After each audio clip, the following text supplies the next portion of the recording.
ವೀಕ್ಷಕರೇ ನಮಸ್ಕಾರ. ಕಾರ್ಪಾಡಿ ಶ್ರೀ ಸುಬ್ರಹ್ಮಣ್ಯ ದೇವಸ್ಥಾನದ ಬ್ರಹ್ಮಕಲಶೋತ್ಸವದ ಹಿನ್ನೆಲೆಯಲ್ಲಿ ಆಯೋಜನೆಯಾಗಿರುವಂತಹ ಈ ಒಂದು ವಿಶೇಷವಾದ ನೇರ ಪ್ರಸಾರ ಕಾರ್ಯಕ್ರಮಕ್ಕೆ ತಮಗೆಲ್ಲರಿಗೂ ಕೂಡ ಪ್ರೀತಿಪೂರ್ವಕವಾದ ಸ್ವಾಗತವನ್ನು ಬಯಸ್ತಾ ಇದ್ದೇನೆ. ನಾನು ಗೌತಮ್ ಶೆಟ್ಟಿ. ತಮಗೆಲ್ಲರಿಗೂ ಕೂಡ ಗೊತ್ತಿದೆ, ನಮ್ಮ ತುಳುನಾಡು, ನಮ್ಮ ಕರಾವಳಿ ಭಾಗ ಸಾವಿರಾರು ದೈವ ದೇವಾಲಯಗಳನ್ನು ಹೊಂದಿರುವಂತಹ ಒಂದು ಪುಣ್ಯ ಭೂಮಿ. ಇಲ್ಲಿರುವಂತಹ ಪ್ರತಿಯೊಂದು ಪುಣ್ಯಕ್ಷೇತ್ರಗಳು ಕೂಡ ತನ್ನದೇ ಆದ ಒಂದು ಇತಿಹಾಸವನ್ನ, ತನ್ನದೇ ಆದ ಒಂದು ಪೌರಾಣಿಕ ಹಿನ್ನೆಲೆಯನ್ನ ಹೊಂದಿಕೊಂಡಿದ್ದು, ಭಕ್ತ ವರ್ಗದ ಒಂದು ಸಕಲ ದುರಿತ ದುಮ್ಮಾನಗಳನ್ನು ನಿವಾರಿಸಿಕೊಂಡು ಅವರಿಗೆ ಶಾಂತಿ ನೆಮ್ಮದಿಯನ್ನ ದಯಪಾಲಿಸುವ ಒಂದು ತಾಣಗಳಾಗಿ ಮೆರಿತಾ ಇದೆ ಅನ್ನುವಂಥದ್ದು. ಅಂತಹ ಒಂದು ಪುಣ್ಯಕ್ಷೇತ್ರಗಳ ಪೈಕಿ ದಕ್ಷಿಣ ಕನ್ನಡ ಜಿಲ್ಲೆಯ ಪುತ್ತೂರು ತಾಲೂಕಿನ ಆರ್ಯಾಪು ಗ್ರಾಮದಲ್ಲಿರುವಂತಹ ಕಾರ್ಪಾಡಿ ಶ್ರೀ ಸುಬ್ರಹ್ಮಣ್ಯ ದೇವಸ್ಥಾನ ಕೂಡ ಒಂದು ಹಲವಾರು ವರ್ಷಗಳ ಒಂದು ಇತಿಹಾಸವನ್ನ ಹೊಂದಿರುವಂತಹ, ಬಹಳಷ್ಟು ವಿಭಿನ್ನವಾದ ಹಿನ್ನೆಲೆಯನ್ನು ಹೊಂದಿರುವಂತಹ ಈ ಕ್ಷೇತ್ರ ಇದೀಗ ಮತ್ತೊಮ್ಮೆ ಪುನರ್ ನವೀಕರಣಗೊಂಡು ಬೆಳಗೋದಕ್ಕೆ ಸಜ್ಜಾಗಿದೆ ಅನ್ನುವಂಥದ್ದು. ಇದೇ ಕ್ಷೇತ್ರದ ಒಂದು ಬ್ರಹ್ಮಕಲಶೋತ್ಸವ ಇದೇ ಏಪ್ರಿಲ್ 21ರಿಂದ ಏಪ್ರಿಲ್ 28ರವರೆಗೆ ಅತ್ಯಂತ ಸಂಭ್ರಮ ಸಡಗರ ಅನೇಕ ಬಗೆಯ ಕಾರ್ಯಕ್ರಮಗಳ ಮೂಲಕ ನಡೆಯೋದಕ್ಕೆ ಬರದ ಸಿದ್ಧತೆಗಳಾಗಿದೆ. ಸೊ 21ರಿಂದ ಬ್ರಹ್ಮಕಲಶೋತ್ಸವದ ಎಲ್ಲಾ ರೀತಿಯ ಕಾರ್ಯಕ್ರಮಗಳು ಆರಂಭಗೊಳ್ಳೋದಕ್ಕಿದೆ ಅನ್ನುವಂಥದ್ದು. ಸೊ ಹಾಗಿರುವಂತಹ ಸಂದರ್ಭದಲ್ಲಿ ಈ ಕ್ಷೇತ್ರದ ಒಂದು ಹಿನ್ನೆಲೆ ಏನು, ಇನ್ನು ಬಹಳಷ್ಟು ವಿಭಿನ್ನತೆಯನ್ನು ಹೊಂದಿರುವಂತಹ ಈ ಕ್ಷೇತ್ರದಲ್ಲಿ ಹಂತ ಹಂತವಾಗಿ ಈ ಬಾರಿಯ ಬ್ರಹ್ಮಕಲಶೋತ್ಸವಕ್ಕೆ ಸಿದ್ಧತೆಗಳು ನಡೆದುಕೊಂಡು ಬಂದಿರುವಂಥದ್ದು. ಅದಕ್ಕೆ ಬೇಕಾಗಿ ಬಹಳಷ್ಟು ಒಂದು ಕಾರ್ಯಕ್ರಮಗಳು, ಕಾಮಗಾರಿಗಳು ಎಲ್ಲವೂ ಕೂಡ ನಡೆದಿದೆ. ಅದು ಹೇಗೆ ನಡೆದುಕೊಂಡು ಬಂತು, ಮತ್ತೆ ಒಟ್ಟು ಎಷ್ಟು ವೆಚ್ಚದಲ್ಲಿ ಈ ಎಲ್ಲ ಯೋಜನೆಗಳನ್ನು ಹಮ್ಮಿಕೊಳ್ಳಲಾಗಿದೆ, ಅದರ ಜೊತೆಗೆ ಈಗ ಬ್ರಹ್ಮಕಲಶೋತ್ಸವ ಕಾರ್ಯಕ್ರಮದ ಒಟ್ಟು ರೂಪುರೇಷೆಗಳ ಬಗ್ಗೆ ಮಾತನಾಡೋದಕ್ಕೆ ಇವತ್ತು ವಿಶೇಷವಾಗಿ ಅತಿಥಿಗಳು ನಮ್ಮ ಜೊತೆಗೆ ಸೇರಿಕೊಂಡಿರುವಂಥದ್ದು.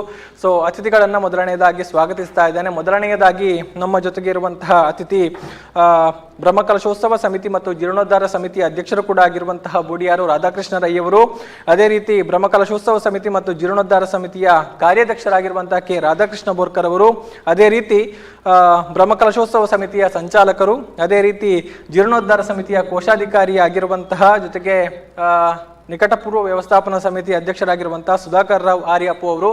ಮೊದಲಿಗೆ ಮೂರನ್ನು ಕೂಡ ಅತ್ಯಂತ ಪ್ರೀತಿಯಿಂದ ಕಾರ್ಯಕ್ರಮಕ್ಕೆ ಸ್ವಾಗತಿಸ್ತಾ ಇದ್ದೇನೆ. ಕಾರ್ಯಕ್ರಮಕ್ಕೆ ಸ್ವಾಗತ. ಎಸ್, ಕೊನೆಯ ಹಂತದ ಸಿದ್ಧತೆಗಳು, ವ್ಯವಸ್ಥೆಗಳು ಎಲ್ಲವೂ ಕೂಡ ನಡೀತಾ ಇದೆ. ಬಹುಶಃ ನಾಳೆಯಿಂದಲೇ ಈ ಎಲ್ಲ ಒಟ್ಟು ಈ ಬ್ರಹ್ಮಕಲಶೋತ್ಸವ ಕಾರ್ಯಕ್ರಮದ ಒಂದು ಸಂಭ್ರಮ ಕಳೆಗಟ್ಟೋದಿಕ್ಕಿದೆ ಅನ್ನುವಂಥದ್ದು. ಸೊ ಅದರ ಮಧ್ಯೆ ಕೂಡ ಒಂದಷ್ಟು ಜನರಿಗೆ ಮಾಹಿತಿಯನ್ನು ಕೊಡಬೇಕು, ಬ್ರಹ್ಮಕಲಶೋತ್ಸವದ ಬಗ್ಗೆ, ತಮ್ಮ ಕ್ಷೇತ್ರದ ಬಗ್ಗೆ ಒಂದಷ್ಟು ವಿಚಾರಗಳನ್ನು ಹಂಚಿಕೊಳ್ಬೇಕು ಎನ್ನುವಂಥ ನೆಲೆಯಲ್ಲಿ ಬಂದಿದ್ದಾರೆ ಅನ್ನುವಂಥದ್ದು. ಸೊ ಎಲ್ಲರೂ ಕೂಡ ಪುತ್ತೂರಿನ ಜನತೆಗೆ ಚಿರಪರಿಚಿತರು. ಸೊ ಆದ ಕಾರಣ ಅವರ ಒಂದು ಪರಿಚಯದ ಬಗ್ಗೆ ಹೆಚ್ಚಿನ ಒಂದು ವಿಚಾರವನ್ನ ಹೇಳದೆ ಈಗ ನೇರವಾಗಿ ಕಾರ್ಯಕ್ರಮವನ್ನು ಮುಂದುವರಿಸ್ತಾ ಇದ್ದಾನೆ ಅನ್ನುವಂಥದ್ದು. ಸೊ ಈಗ ಬಹಳಷ್ಟು ವ್ಯವಸ್ಥೆಗಳು, ಸಿದ್ಧತೆಗಳು ಎಲ್ಲವೂ ಕೂಡ ನಡೀತಾ ಇದೆ. ನಾವೆಲ್ಲರೂ ಕೂಡ ಗಮನಿಸಿದ ಹಾಗೆ ಎಲ್ಲರೂ ಕೂಡ ತಿಳ್ಕೊಂಡಿದ್ದಾರೆ ಕಾರ್ಪಾಡಿಯ ಬ್ರಹ್ಮಕಲಶ ಅನ್ನುವಂಥದ್ದು. ಸೊ ನಾನು ಮೊದಲನೆಯದಾಗಿ ಬ್ರಹ್ಮಕಲಶೋತ್ಸವ ಸಮಿತಿ ಮತ್ತು ಜೀರ್ಣೋದ್ಧಾರ ಸಮಿತಿಯ ಅಧ್ಯಕ್ಷರಾಗಿ ಒಂದು ಕೆಲಸವನ್ನ ಮಾಡ್ತಾ ಇರುವಂತಹ ಬೂಡಿಯಾರು ರಾಧಾಕೃಷ್ಣ ರೈ ಅವರಲ್ಲಿ ಕೇಳ್ತಾ ಇದ್ದೇನೆ. ಸೊ ಹೇಗಾಗ್ತಾ ಇದೆ ಎಲ್ಲ ಕೆಲಸ ಕಾರ್ಯಗಳು, ಮತ್ತೆ ಸಮಿತಿಯ ಒಂದು ಸಾರಥಿಯಾಗಿ ಜವಾಬ್ದಾರಿ ತೆಗೆದುಕೊಂಡು ಈ ಜವಾಬ್ದಾರಿ ನಿರ್ವಹಣೆ ಹೇಗಾಗ್ತಾ ಇದೆ ಅಂತ. ಕಳೆದ ಫೆಬ್ರವರಿಯಲ್ಲಿ ಈ ಒಂದು ಜೀರ್ಣೋದ್ಧಾರ ಸಮಿತಿಯನ್ನ ಮೊದಲಿನ ವ್ಯವಸ್ಥಾಪನಾ ಸಮಿತಿಯ ಅಧ್ಯಕ್ಷರು ಸೇರಿ, ಅಲ್ಲಿಯ ಊರವರು ಸೇರಿ ಆ ಒಂದು ಜೀರ್ಣೋದ್ಧಾರ ಸಮಿತಿಯನ್ನ ನೇಮಿಸುವಲ್ಲಿ ಬೇರೆ ಬೇರೆ ಹೆಸರುಗಳನ್ನ ಅವರು ತುಲನೆಯನ್ನು ಮಾಡುತ್ತಂತ ಸಂದರ್ಭದಲ್ಲಿ ನಮ್ಮಿಬ್ಬರ ಹೆಸರು ರಾಧಾಕೃಷ್ಣ ಬೋರ್ಕರ್, ಆಮೇಲೆ ನನ್ನ ಹೆಸರು ಎರಡನ್ನ ಅವರು ಆ ಒಂದು ವ್ಯವಸ್ಥಾಪನಾ ಸಮಿತಿಯ ವತಿಯಿಂದ ಅದರ ಜೊತೆ ಊರವರನ್ನೆಲ್ಲ ಸೇರಿ ನಮ್ಮ ಹೆಸರನ್ನ ಅಲ್ಲಿ ಒಂದು ಅವರೊಂದು ಅದನ್ನ ಅಂತಿಮ ಘಟ್ಟಕ್ಕೆ ತಂದು ನಮ್ಮ ಹತ್ತಿರ ಬಂದು ತಾವು ಆ ಒಂದು ಜವಾಬ್ದಾರಿಯನ್ನು ತೆಗೆದುಕೊಳ್ಬೇಕು, ಈ ದೇವಸ್ಥಾನದ ಒಂದು ಜೀರ್ಣೋದ್ಧಾರಕ್ಕೆ ತಾವು ಪೂರ್ಣ ರೀತಿಯ ಸಹಕಾರನ ಕೊಡ್ಬೇಕೆಂಬ ಒಂದು ಮಾತಲ್ಲಿ ಆಗದ ವ್ಯವಸ್ಥಾಪನಾ ಸಮಿತಿ ಅಧ್ಯಕ್ಷರಾಗಿರುವಂತಹ ಸುಧಾಕರ್ ಭಟ್ರ ನೇತೃತ್ವದಲ್ಲಿ ನಾವು ಇಬ್ರು ಕೂಡ ಬಹಳ ಒಂದು ಪ್ರೀತಿಪೂರ್ವಕವಾಗಿ ನಾವು ಅದನ್ನು ಒಪ್ಪಿಕೊಂಡೆವು. ಯಾಕೆಂದ್ರೆ ಒಂದು ಸುಬ್ರಹ್ಮಣ್ಯ ದೇವರ ಸೇವೆಯನ್ನು ಮಾಡುವಂತ ಅವಕಾಶ ನಮಗೆ ಈ ಜನ್ಮದಲ್ಲಿ ಸಿಕ್ಕಿದೆ ಅಂತ ಹೇಳಿದ್ರೆ ಅದು ಖಂಡಿತವಾಗಿ ಒಂದು ಪುಣ್ಯದ ಕೆಲಸ. ಯಾಕೆಂದ್ರೆ ಎಲ್ಲ ನಾವು ಪುತ್ತೂರು ತಾಲೂಕಲ್ಲಿ ಆಗ್ಲಿ, ಎಲ್ಲ ದಕ್ಷಿಣ ಕನ್ನಡ ಜಿಲ್ಲೆಯಲ್ಲಿ ಆಗ್ಲಿ ಈಗಾಗಲೇ ನೋಡ್ತಾ ಇದ್ದೇವೆ, ಎಲ್ಲ ದೇವಸ್ಥಾನಗಳು ಪೂರ್ಣ ಪ್ರಮಾಣದ ಜೀರ್ಣೋದ್ಧಾರ ಆಗಿದ್ದನ್ನು ನಾವು ಕಾಣ್ತಾ ಇದ್ದೇವೆ. ಆದರೆ ಈ ಕಾರ್ಪಾಡಿ ಇದು ಒಂದು ನ್ಯಾಷನಲ್ ಹೈವೇಯ ಮುಖಾಂತರ ಕಾಣುವಂತ ಒಂದು ದೇವಸ್ಥಾನ. ಆ ದೇವಸ್ಥಾನ ಎಲ್ಲ ಹೋಗುವವರು ಬರುವವರು ಕೂಡ ಅದರ ಬಗ್ಗೆ ಒಂದು ರೀತಿಯ ಚಿಂತನೆಯನ್ನು ಮಾಡಿದ್ದನ್ನ ನಮಗೆ ಮುಂದೆ ನಾವು ಯಾವಾಗ ಜೀರ್ಣೋದ್ಧಾರ ಸಮಿತಿ ಅಧ್ಯಕ್ಷರಾಗಿ ಆಯ್ಕೆ ಆಗಿದ್ದೇವೋ ಕಾರ್ಯಾಧ್ಯಕ್ಷರಾಗಿ ರಾಧಾಕೃಷ್ಣ ಬೋರ್ಕರ್ ಅವರು ಆಯ್ಕೆ ಆಗಿದ್ದರು. ಆ ನಂತರ ಉಳಿದವರು ನಮ್ಮ ಬಗ್ಗೆ ನಮಗೆ ಆ ಮಾತನ್ನು ಹೇಳುವುದನ್ನು ನಮ್ಮ ಕಿವಿಯಲ್ಲಿ ನಾವು ಕೇಳಿದ್ದೇವೆ. ಎಲ್ಲ ಇಷ್ಟು ತಾಲೂಕುಗಳಲ್ಲಿ ಎಲ್ಲ ಈ ಒಂದು ದೇವಸ್ಥಾನಗಳು ಜೀರ್ಣೋದ್ಧಾರ ಆಗಿದೆ. ಆದರೆ ಕಾರ್ಪಾಡಿ ದೇವಸ್ಥಾನ ಯಾಕಾಗಿ ಒಂದು ಅಜೀರ್ಣಾವಸ್ಥೆಯಲ್ಲಿ ಇನ್ನೂ ಇದೆ ಎಂಬ ಮಾತನ್ನ ಕೇಳುವಲ್ಲಿ ನಾವು ಆ ನಂತರ ತಿಳ್ಕೊಂಡಿದ್ದೇವೆ. ಖಂಡಿತವಾಗಿ ನಾವು ಬಹಳ ಸಂತೋಷ ಪಡ್ತಾ ಇದ್ದೇವೆ. ನಾವು ಆ ಒಂದು 2000 ಕಳೆದ ವರ್ಷ ಜನವರಿಯಲ್ಲಿ ನಾವು ಜೀರ್ಣೋದ್ಧಾರ ಆದ ನಂತರ ಅಷ್ಟೊತ್ತಿಗೆ ಅಲ್ಲಿ ಮೊದಲು 2009ಕ್ಕೆ ಅಲ್ಲಿ ಒಂದು ಮಂಟಪ ಮತ್ತು ನಮ್ಮ ಗರ್ಭಗುಡಿ ಎರಡು ಒಂದು ರೀತಿಯಲ್ಲಿ 2009ಲ್ಲಿ ಒಮ್ಮೆ ಜೀರ್ಣೋದ್ಧಾರ ಆಗಿದೆ. ಆ ನಂತರ ಸುತ್ತು ಪೌಳಿ ಆಗಲಿ ಉಳಿದ ಬೇರೆ ಬೇರೆ ಅಲ್ಲಿ ವಸಂತ ಮಂಟಪ ಇತ್ತು, ಬಹಳ ಹಳತು ವಸಂತ ಮಂಟಪ ಎಲ್ಲ ಇತ್ತು, ಸುತ್ತುಪೌಳಿ ಕೂಡ ಇತ್ತು. ಆದರೂ ಕೂಡ ಈಗದ ಒಂದು ನವೀಕರಣ ಆಗುವ ಮಟ್ಟದಲ್ಲಿ ಖಾಲಿ ಗರ್ಭಗುಡಿ ಮಾತ್ರ ಮತ್ತು ಮಂಟಪ ಮಂಟಪ ಮಾತ್ರ ಒಂದು ನವೀಕರಣ ಆಗಿ ಅದನ್ನ ಬ್ರಹ್ಮಕಲಶ ಮಾಡಿದ್ರು. ಆ ನಂತರ ಈ ಸುತ್ತುಪೌಳಿಗೆ ಆಗ್ಬೇಕೆಂಬ ಒಂದು ಚಿಂತನೆಯಲ್ಲಿ ಆದ್ಮೇಲೆ ಪ್ರಶ್ನೆಯಲ್ಲಿ ಕೂಡ ಅವರು ಚಿಂತನೆ ಮಾಡಿದ್ರು. ಪ್ರಶ್ನೆ ಚಿಂತನೆ ಮಾಡುವಾಗಲೂ ಅವರಿಗೆ, ಯಾಕೆಂದ್ರೆ ಆ ದೇವಸ್ಥಾನಕ್ಕೆ ಕೇವಲ 69 ಸೆನ್ಸ್ ಜಾಗ ಮಾತ್ರ ಇರುವುದನ್ನು, ಅದು ಕೂಡ ಅದಕ್ಕೆ ಸರಿಯಾದ ಒಂದು ಗಡಿ ಇರಲಿಲ್ಲ. ಅದನ್ನು ಸುಧಾಕರ್ ಭಟ್ರ ನೇತೃತ್ವದಲ್ಲಿ ಅವರು ಆ ಸರ್ವೆ ಮುಖಾಂತರ ಎಲ್ಲ ಡಿಪಾರ್ಟ್ಮೆಂಟ್ಗೆ ಹೋಗಿ ಅದನ್ನು ಸರ್ವೆ ಮುಖಾಂತರ ಮಾಡಿ ಆ 69 ಸೆನ್ಸ್ ಅನ್ನ ಒಂದು ಗಡಿಯನ್ನ ನಮೂದಿಸಿದ್ರು. ಆ ಒಂದು ಸಂದರ್ಭದಲ್ಲಿ ಅವರಿಗೆ ಪ್ರಶ್ನೆ ಚಿಂತನೆ ಮಾಡುವಾಗ ಆ ಸಂದರ್ಭದಲ್ಲಿ ನಾವಿಬ್ಬರು ಇರಲಿಲ್ಲ. ನಮ್ಮಿಂದ ಮೊದಲಿನ ಆಡಳಿತ ಮಂಡಳಿಯವರು ಸರ್ವೆ ಮಾಡುವಂತ ಪ್ರಶ್ನೆ ಮಾಡುವಂತ ಚಿಂತನೆಯ ಸಂದರ್ಭದಲ್ಲಿ ನೀವು ಪ್ರಥಮ ಬಾರಿಗೆ ಇದಕ್ಕೆ ಸಂಬಂಧಪಟ್ಟ ಮುಂದಿನ ಒಂದು ಜಾಗವನ್ನು ಕ್ರಯಕ್ಕೆ ತೆಗೆದುಕೊಂಡ್ರೆ ಮಾತ್ರ ನಿಮ್ಮ ಈ ದೇವಸ್ಥಾನ ಜೀರ್ಣೋದ್ಧಾರ ಮಾಡಲಿಕ್ಕೆ ನಿಮ್ಗೆ ಅವಕಾಶ ಆಗ್ತದೆ ಎಂಬ ಮಾತನ್ನ ಹೇಳ್ತಾ ಇದ್ರು. ಆ ಸಂದರ್ಭದಲ್ಲಿ ನಮ್ಮ ವ್ಯವಸ್ಥಾಪನಾ ಸಮಿತಿ ಅಧ್ಯಕ್ಷರಾದಂತಹ ಸುಧಾಕರ್ ಭಟ್ರು ಅದಕ್ಕೆ ಬಹಳ ಪ್ರಯತ್ನ ಮಾಡಿದ್ರು. ಮಾಡಿ ಅದಕ್ಕೆ ಆ ಜಾಗವನ್ನ ಮಾತಾಡಿ ಕೂಡ ಅವರಲ್ಲಿ ಅದನ್ನು ತೆಗೆದುಕೊಳ್ಳುವ 9ಕ್ಕೆ ಬಂದಿದ್ರು. ಆದರೆ ಅದು ಪೂರ್ಣ ಪ್ರಮಾಣದಲ್ಲಿ ಆ ಜಾಗವನ್ನ ಪರ್ಚೇಸ್ ಮಾಡುವ ಸಂದರ್ಭದಲ್ಲಿ ನಾವು ಜೀರ್ಣೋದ್ಧಾರ ಸಮಿತಿಯಲ್ಲಿ ಆಗಿದೆ. ನಾವು ಜೀರ್ಣೋದ್ಧಾರ ಸಮಿತಿ ಆದ ನಂತರ ಆ ಜಾಗದವರಲ್ಲಿ ಹೋಗಿ ಮಾತಾಡಿ ಆ ಒಂದು 21 ಸೆನ್ಸ್ ಜಾಗವನ್ನ, ಅದರ ಮುಂದೆ ಇರುವಂತ 21 ಸೆನ್ಸ್ ಜಾಗವನ್ನ ಕೂಡ ನಾವು ಅವರಲ್ಲಿ ಮಾತಾಡಿ ಅವರಿಗೆ ಅದಕ್ಕೆ ಕೊಡುವಂತ ಹಣದಲ್ಲಿ ನಾವು ಕೇಳುವಾಗ್ಲೂ ಹೇಳಿದ್ರು, ಪರವಾಗಿಲ್ಲ ನೀವು ರೆಕಾರ್ಡ್ ಮಾಡ್ಕೊಳ್ಳಿ, ನನಗೆ ಇದ್ದಷ್ಟು ಹಣ ಕೊಡಿ, ಆಮೇಲೆ ನೀವು ಪರವಾಗಿಲ್ಲ ನೀವು ಜೀರ್ಣೋದ್ಧಾರ ಮಾಡುವ ಸಂದರ್ಭದಲ್ಲಿ ಕೊಡಿ ಅಂತೇಳಿ. ಆದ್ರೆ ಏನು ದೈವ ಲೀಲೆಯನ್ನ, ಸುಬ್ರಹ್ಮಣ್ಯ ದೇವರ ಆಶೀರ್ವಾದ ಏನ, ನಾವು ಅವರ ಹತ್ರ ಹೋಗುವಾಗ ನಮ್ಮಲ್ಲಿ 2 ಲಕ್ಷ ಅವರಿಗೆ ಕೊಟ್ಟು ಕೂಡ 2 ಲಕ್ಷ ಉಳಿಯುವಂತ ವ್ಯವಸ್ಥೆಯನ್ನು ನಾವು ಆ ಸ್ಥಳದ ಅದಕ್ಕೆ ಕೂಡ ಒಂದು ಸಮಿತಿಯನ್ನ ಮಾಡಿದ್ದಾರೆ. ಆ ಒಂದು ಸ್ಥಳ ಖರೀದಿಗೂ ಕೂಡ ಒಂದು ಸಮಿತಿಯನ್ನ ಮಾಡಿ ರಾಮಕೃಷ್ಣ ಭಟ್ರು, ರಾಮ್ ಭಟ್ರು, ನಮ್ಮ ಸುಧಾಕರ್ ಭಟ್ರು ಇವರೆಲ್ಲ ಆ ಸಮಿತಿಯಲ್ಲಿ ಕೂಡ ಇದ್ರು. ನಾವು ಹೋಗುವಂತ ಸಂದರ್ಭದಲ್ಲಿ ಅವರಿಗೆ 28 ಲಕ್ಷ ಹಣವನ್ನ ಕೊಟ್ಟು ಕೂಡ ನಮ್ಗೆ 2 ಲಕ್ಷ ಉಳಿಯುವಂತ ಒಂದು ವ್ಯವಸ್ಥೆ ಆಗಿದೆ. ಆಗ್ಲೇ ನಮ್ಗೆ ಒಂದು ರೀತಿಯಲ್ಲಿ ಧೈರ್ಯ ಬಂತು. ಯಾಕೆಂದ್ರೆ ಅದರ ಮತ್ತೊಂದು ಕಾರ್ನರ್ ಅಲ್ಲಿ ಮತ್ತೊಂದು ನಮಗೆ 10 ಸೆನ್ಸ್ ಜಾಗ ಬೇಕಿತ್ತು. ಅವರಿಗೂ ಕೂಡ ನಾವೊಂದು ಅಡ್ವಾನ್ಸ್ ರೂಪವನ್ನು ಕೊಟ್ಟು ಅದಕ್ಕೂ ಕೂಡ ಬೇಕಾದಂತ ವ್ಯವಸ್ಥೆಯನ್ನು ಮಾಡಿ ಅದು ಒಂದು 10 ಸೆನ್ಸ್ ಜಾಗ, 12 ಸೆನ್ಸ್ ಜಾಗ, ಇದು 21 ಸೆನ್ಸ್, ಹಾಗೆ 33 ಸೆನ್ಸ್ ಜಾಗವನ್ನ ನಾವು ಈ 69 ಸೆನ್ಸ್ ಬಿಟ್ಟು 33 ಸೆನ್ಸ್ ಜಾಗವನ್ನ ಅಲ್ಲಿಗೆ ನಾವು ಕ್ರಯಕ್ಕೆ ತೆಗೆದುಕೊಂಡು ಅದನ್ನು ಕೂಡ ಯಶಸ್ವಿಯಾಗಿದ್ದೇವೆ. ಆ ನಂತರ ನಡೆಯುವಂತ ವ್ಯವಸ್ಥೆ ನಮಗೆಲ್ಲರಿಗೂ ಗೊತ್ತಾಗಿದೆ. ನಾವು ಯಾವುದು ಕೂಡ ನಾವು ನಮ್ಮ ಮನಸ್ಸಲ್ಲಿ ಇಟ್ಟುಕೊಂಡಂತ ಕೆಲಸ ಮಾತ್ರ ಆದ್ದಲ್ಲ, ಅದರ 3 ಪಟ್ಟು ಕೆಲಸ ಆಗಿದೆ. ನಾವು ಪ್ರಾರಂಭ ಹಂತದಲ್ಲಿ ನಮ್ಮ ಒಂದು ಸುತ್ತುಪೌಲಿಯನ್ನು ಮಾಡುವ, ಯಾಕೆಂದ್ರೆ ಹಣದ ಅವಶ್ಯಕತೆ ಖಂಡಿತ ಕಷ್ಟ ಎಂಬ ಒಂದು ಮನಸ್ಥಿತಿಯನ್ನು ನಾವೆಲ್ಲರೂ ತಿಳ್ಕೊಂಡಿದ್ದೇವೆ. ಯಾಕೆಂದ್ರೆ ಅಲ್ಲಿ ಆರ್ಯಪ್ಪ ಗ್ರಾಮ ಬಹಳ ಒಂದು ದೊಡ್ಡ ಕೇಂದ್ರೀಕೃತವಾದಂತ ಹಣ ಇರುವಂತ ಒಂದು ಗ್ರಾಮ ಖಂಡಿತ ಅಲ್ಲ. ಸಣ್ಣ ಸಣ್ಣ ಕೃಷಿಕರು, ಸಣ್ಣ ಸಣ್ಣ ಉದ್ಯಮಿಗಳು, ಸಣ್ಣ ಸಣ್ಣ ಕೆಲಸದಲ್ಲಿರುವಂತವರು ಅಲ್ಲಿ 1000 ಮನೆ ಇದ್ರು ಎಲ್ಲರಲ್ಲೂ ಆ ಒಂದು ದೇವಸ್ಥಾನದ ಮೇಲೆ ಈ ಪ್ರೀತಿ ಇದ್ರು, ಶ್ರಮದಾನಕ್ಕಾಗಿ ಅವರು ಬರ್ತಾ ಇದ್ರು ಹೊರತು ಹಣ ಕೊಡುವಲ್ಲಿ ಅವರಿಗೆಲ್ಲ ಸ್ವಲ್ಪ ಕೊಡ್ತಾ ಇದ್ರು. ಆದ್ರೂ ಆ ಒಂದು ದೇವಸ್ಥಾನಕ್ಕೆ ಲಕ್ಷ ಲಕ್ಷ ಕೊಡುವಂತ ವ್ಯವಸ್ಥೆಯಲ್ಲಿ ಬಹಳ ಕಷ್ಟಕರ ಆಗುವಂತ ಸನ್ನಿವೇಶವನ್ನು ನಾವು ಕಂಡಿದ್ದೇವೆ. ಆದ್ರಿಂದ ನಾವೊಂದು ಸುತ್ತುಪೌಲಿಯನ್ನು ಮಾಡುವ, ಆ ನಂತರ ನೋಡುವ ಅದಕ್ಕೆ ಬೇರೆ ಯಾವ ರೀತಿಯಲ್ಲಿ ಮಾಡಬಹುದು ಎಂಬ ಬಗ್ಗೆ ಕೂಡ ಮಾಡುವ ಎಂಬ ಒಂದು ನಿಟ್ಟಿನಲ್ಲಿ ನಾವು ಸುತ್ತುಮಲ್ಲಿಗೆ ಪ್ರಾರಂಭ ಹಂತದಲ್ಲಿ, ಸುತ್ತುಮಲ್ಲಿ ಅಂದ್ರೆ ಕಲ್ಲಿನ ಆವರಣ, ಅಡಿಭಾಗ ಕಲ್ಲಿನ ಆವರಣ ತಾವು ಕಾಣ್ತಾ ಇದ್ದೇವೆ. ಆ ಒಂದು ಕಲ್ಲಿನ ಆವರಣಕ್ಕೆ ಆಗ ಅದು 38 ಲಕ್ಷಕ್ಕೆ ಅವರಿಗೆ ಕಾಂಟ್ರಾಕ್ಟ್ ಅನ್ನ ಮಾಡಿ ಅವರಿಗೆ ಒಂದು ಕಾಂಟ್ರಾಕ್ಟ್ ಅಲ್ಲಿ ಕೊಟ್ಟದ್ದು. ಆ ನಂತರ ಮೇಲಿಂದ ಕೆಂಪಿಕಲ್ಲಿದ್ದು, ಕೆಂಪಿಕಲ್ಲಿಗೆ ಆ ಕಲ್ಲಿನ ವ್ಯವಸ್ಥೆಯನ್ನ ಮಚ್ಚಿಮಲೆ ರಾಮಭಟ್ರು ಮುಂಚೂಣಿಯಾಗಿ ಬಂದು ಆ ಕೆಂಪು ಕಲ್ಲಿನ ಪೂರ್ಣ ಹಣವನ್ನ ನಾನು ಕೊಡ್ತೇನೆ, ನೀವು ಕಟ್ಟುವಂತ ವ್ಯವಸ್ಥೆಯನ್ನು ಮಾತ್ರ ಮಾಡಿ, ಉಳಿದ ಕೆಂಪು ಕಲ್ಲು ಯಾವ ಹೊತ್ತಿನಲ್ಲಿ ಬೇಕು ನಿಮಗೆ ಆ ಹೊತ್ತಿನಲ್ಲಿ ನಿಮಗೆ ಆ ಕೆಂಪು ಕಲ್ಲಿನ ಹಣ ಕೊಡ್ತೇನೆ ಎಂಬ ಹಣದ ರೂಪದಲ್ಲಿ ಕೊಡುವಂತ ವ್ಯವಸ್ಥೆಯನ್ನು ಕೂಡ ಬಂದರು. ಆಗ ನಮಗೆ ಒಂದು ರೀತಿಯಲ್ಲಿ ಅಲ್ಲಿ ಒಂದು ರೀತಿಯಲ್ಲಿ ನಮಗೆ ಹಣದ ಅಡಚಣೆ ಇದ್ರು, ಆದರೂ ನಾವು ಯಾವ ಸಂದರ್ಭದಲ್ಲಿ ಅಲ್ಲಿ ಕೆಲಸ ಮಾಡಿದವರಿಗೆ ಹಣ ಕೊಡಬೇಕಾ ಆವತ್ತು ಮುಂದಿನ ದಿವಸ ನಮಗೆ ಹಣ ಬಂದು ಸೇರ್ತಾ ಇತ್ತು.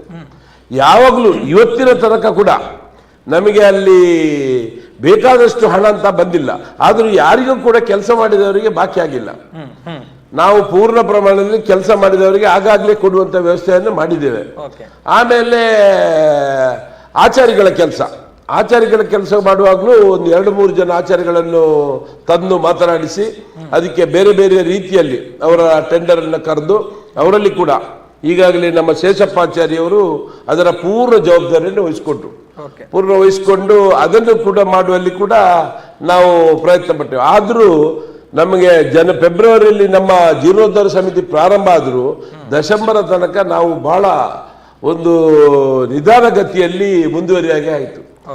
ಆಗ ಮಳೆಯ ಒಂದು ರೀತಿಯ ಸಮಸ್ಯೆ ಆಯಿತು. ಒಂದು ಬದಿಯಲ್ಲಿ ನಾವು ಪ್ರಾರಂಭ ಅಂತ ಮಾಡುವ ಸಂದರ್ಭದಲ್ಲಿ ಚುನಾವಣೆ ಬಂತು, ಆ ನಂತರ ಮಳೆ ಬಂತು, ಆ ನಂತರ ನಮಗೆ ಅಲ್ಲಿ ನಾವು ಪ್ರಶ್ನೆ ರೂಪದಲ್ಲಿ ಹೇಳುವಾಗ ಅಲ್ಲಿ ನಿಮಗೆ ಯಾವುದೇ ರೀತಿ ನೀವು ಮಾಡುವುದಾದರೂ ಪ್ರಥಮ ಬಾರಿ ನೀವು ನಾಗನ ಒಂದು ಇದನ್ನು ಮಾಡದಿದ್ರೆ, ಕಟ್ಟೆಯನ್ನು ಮಾಡದಿದ್ರೆ ನಿಮಗೆ ನೀವು ಮುಂದುವರಿಸಲಿಕ್ಕೆ ಕಷ್ಟ ಎಂಬ ಮಾತನ್ನು ಹೇಳುವ ಸಂದರ್ಭದಲ್ಲಿ ನಾವು ಹೋಗಿ ನಮ್ಮ ತಂತ್ರಜ್ಞರಲ್ಲಿ ಕೇಳುವಾಗ ಅವರು ಡಿಸೆಂಬರ್ 22ಕ್ಕೆ ಆ ದಿನವನ್ನು ನಮಗೆ ಕೊಟ್ಟರು.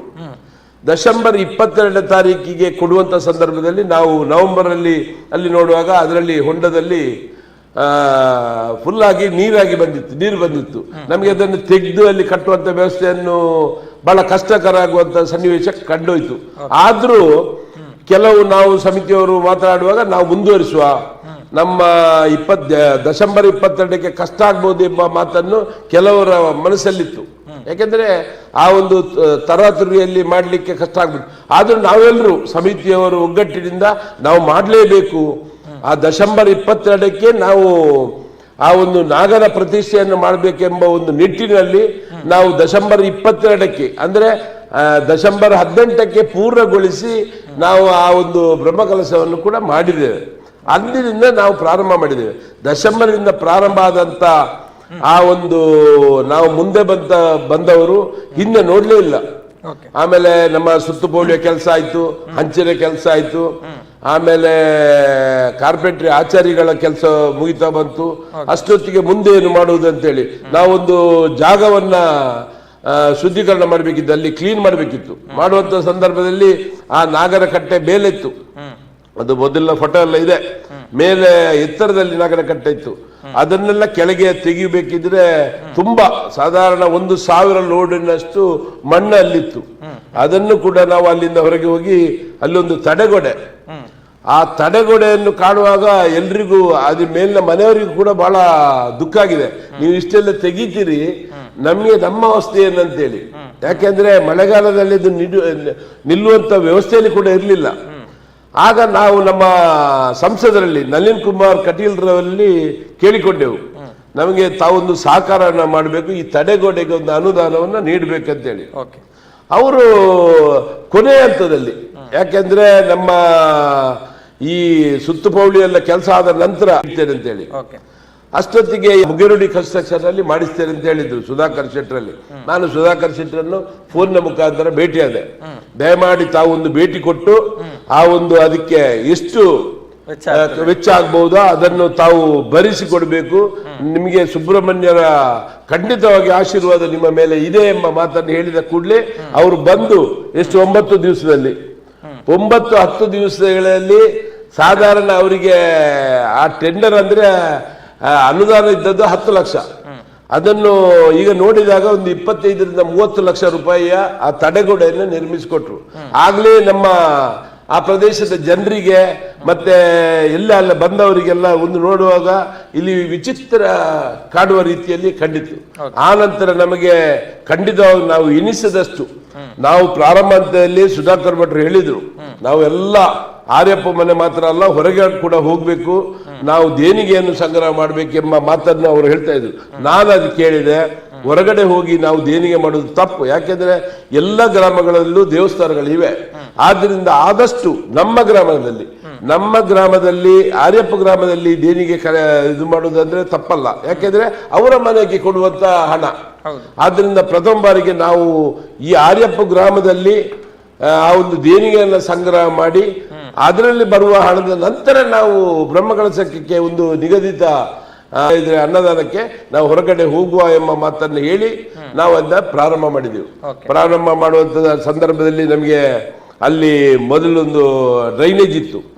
ಆ ಡ್ರೈನೇಜ್ ಅನ್ನು ಮುಚ್ಚಲಿಕ್ಕೂ ಬಹಳ ಕಷ್ಟ ಆಗುವಂತ ಸಂದರ್ಭ. ಅದಕ್ಕೂ ಕೂಡ ಒಂದು 7-8 ಲಕ್ಷ ಖರ್ಚಾಗುವಂತ ವ್ಯವಸ್ಥೆ. ಅದಕ್ಕೆ ಒಂದು 20-25 ಪೈಪನ್ನು ಹಾಕಿ ಅದನ್ನ ಮುಚ್ಚಿ ಅದರ ಮೇಲೇನೆ ಆ ಡ್ರೈನೇಜಿನ ಸ್ವಲ್ಪ ಹತ್ತಿರದಲ್ಲಿ ವಸಂತ ಮಂಟಪ ಕಟ್ಟುವಂತ ವ್ಯವಸ್ಥೆ ಬಂತು.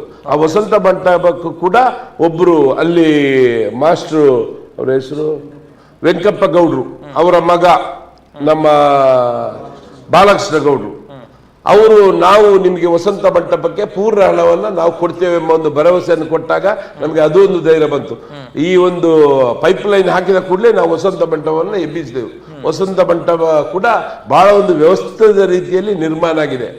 ಆಮೇಲೆ ಬೇರೆ ಬೇರೆ ಅಲ್ಲಿ ತುಳಸಿ ಕಟ್ಟೆ ಒಬ್ರು, ಮತ್ತೊಂದು ಮಹಾಬಲಿ ಪೀಠ ಒಬ್ರು, ಹೀಗೆ ಬೇರೆ ಬೇರೆ ಸಣ್ಣ ಪುಟ್ಟ ರೀತಿಯಲ್ಲಿ ಕೊಟ್ಟರು. ಆ ನಂತರ ಹಣ ಕೊಡ್ಲಿಕ್ಕೆ ಕೂಡ ಮುಂದೆ ಬಂದರು.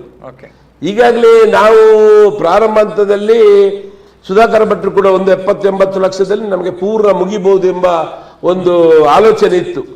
ಆದ್ರೆ ಈಗ ನಮ್ಮ ಪೂರ್ಣ ಬಜೆಟ್ ನೋಡಿದ್ರೆ ಒಂದು 2.5 ಕೋಟಿ ಹಣ ವೆಚ್ಚ ಆಗುವಂತ ವ್ಯವಸ್ಥೆ ಇದೆ.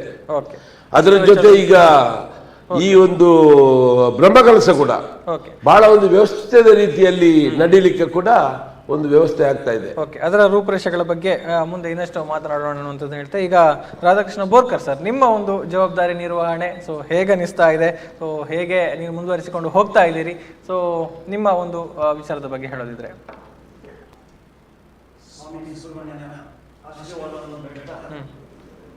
ಕಾರ್ಪಾಡಿ ದೇವಸ್ಥಾನದ ಕಾರ್ಯಾಧ್ಯಕ್ಷನಾಗಿ ಜೀರ್ಣೋದ್ಧಾರ ಮತ್ತು ಬ್ರಹ್ಮಕಲಶದ ಸೇವೆ ಮಾಡತಕ್ಕಂಥ ಒಂದು ಅವಕಾಶ ನನ್ನ ಪಾಲಿಗೆ ಬಂದಿದೆ. ಅತ್ಯಂತ ಪ್ರೀತಿಯಿಂದ ನಮ್ರತೆಯಿಂದ ಸ್ವೀಕಾರ ಮಾಡಿ ಇವತ್ತಿನ ತನಕ ಎಲ್ಲರ ಇಡೀ ಗ್ರಾಮವನ್ನೇ ಸೇರಿಸಿಕೊಂಡು ನಾವು ಅದರ ಕೆಲಸವನ್ನು ಮಾಡ್ತಾ ಇದ್ದೇವೆ.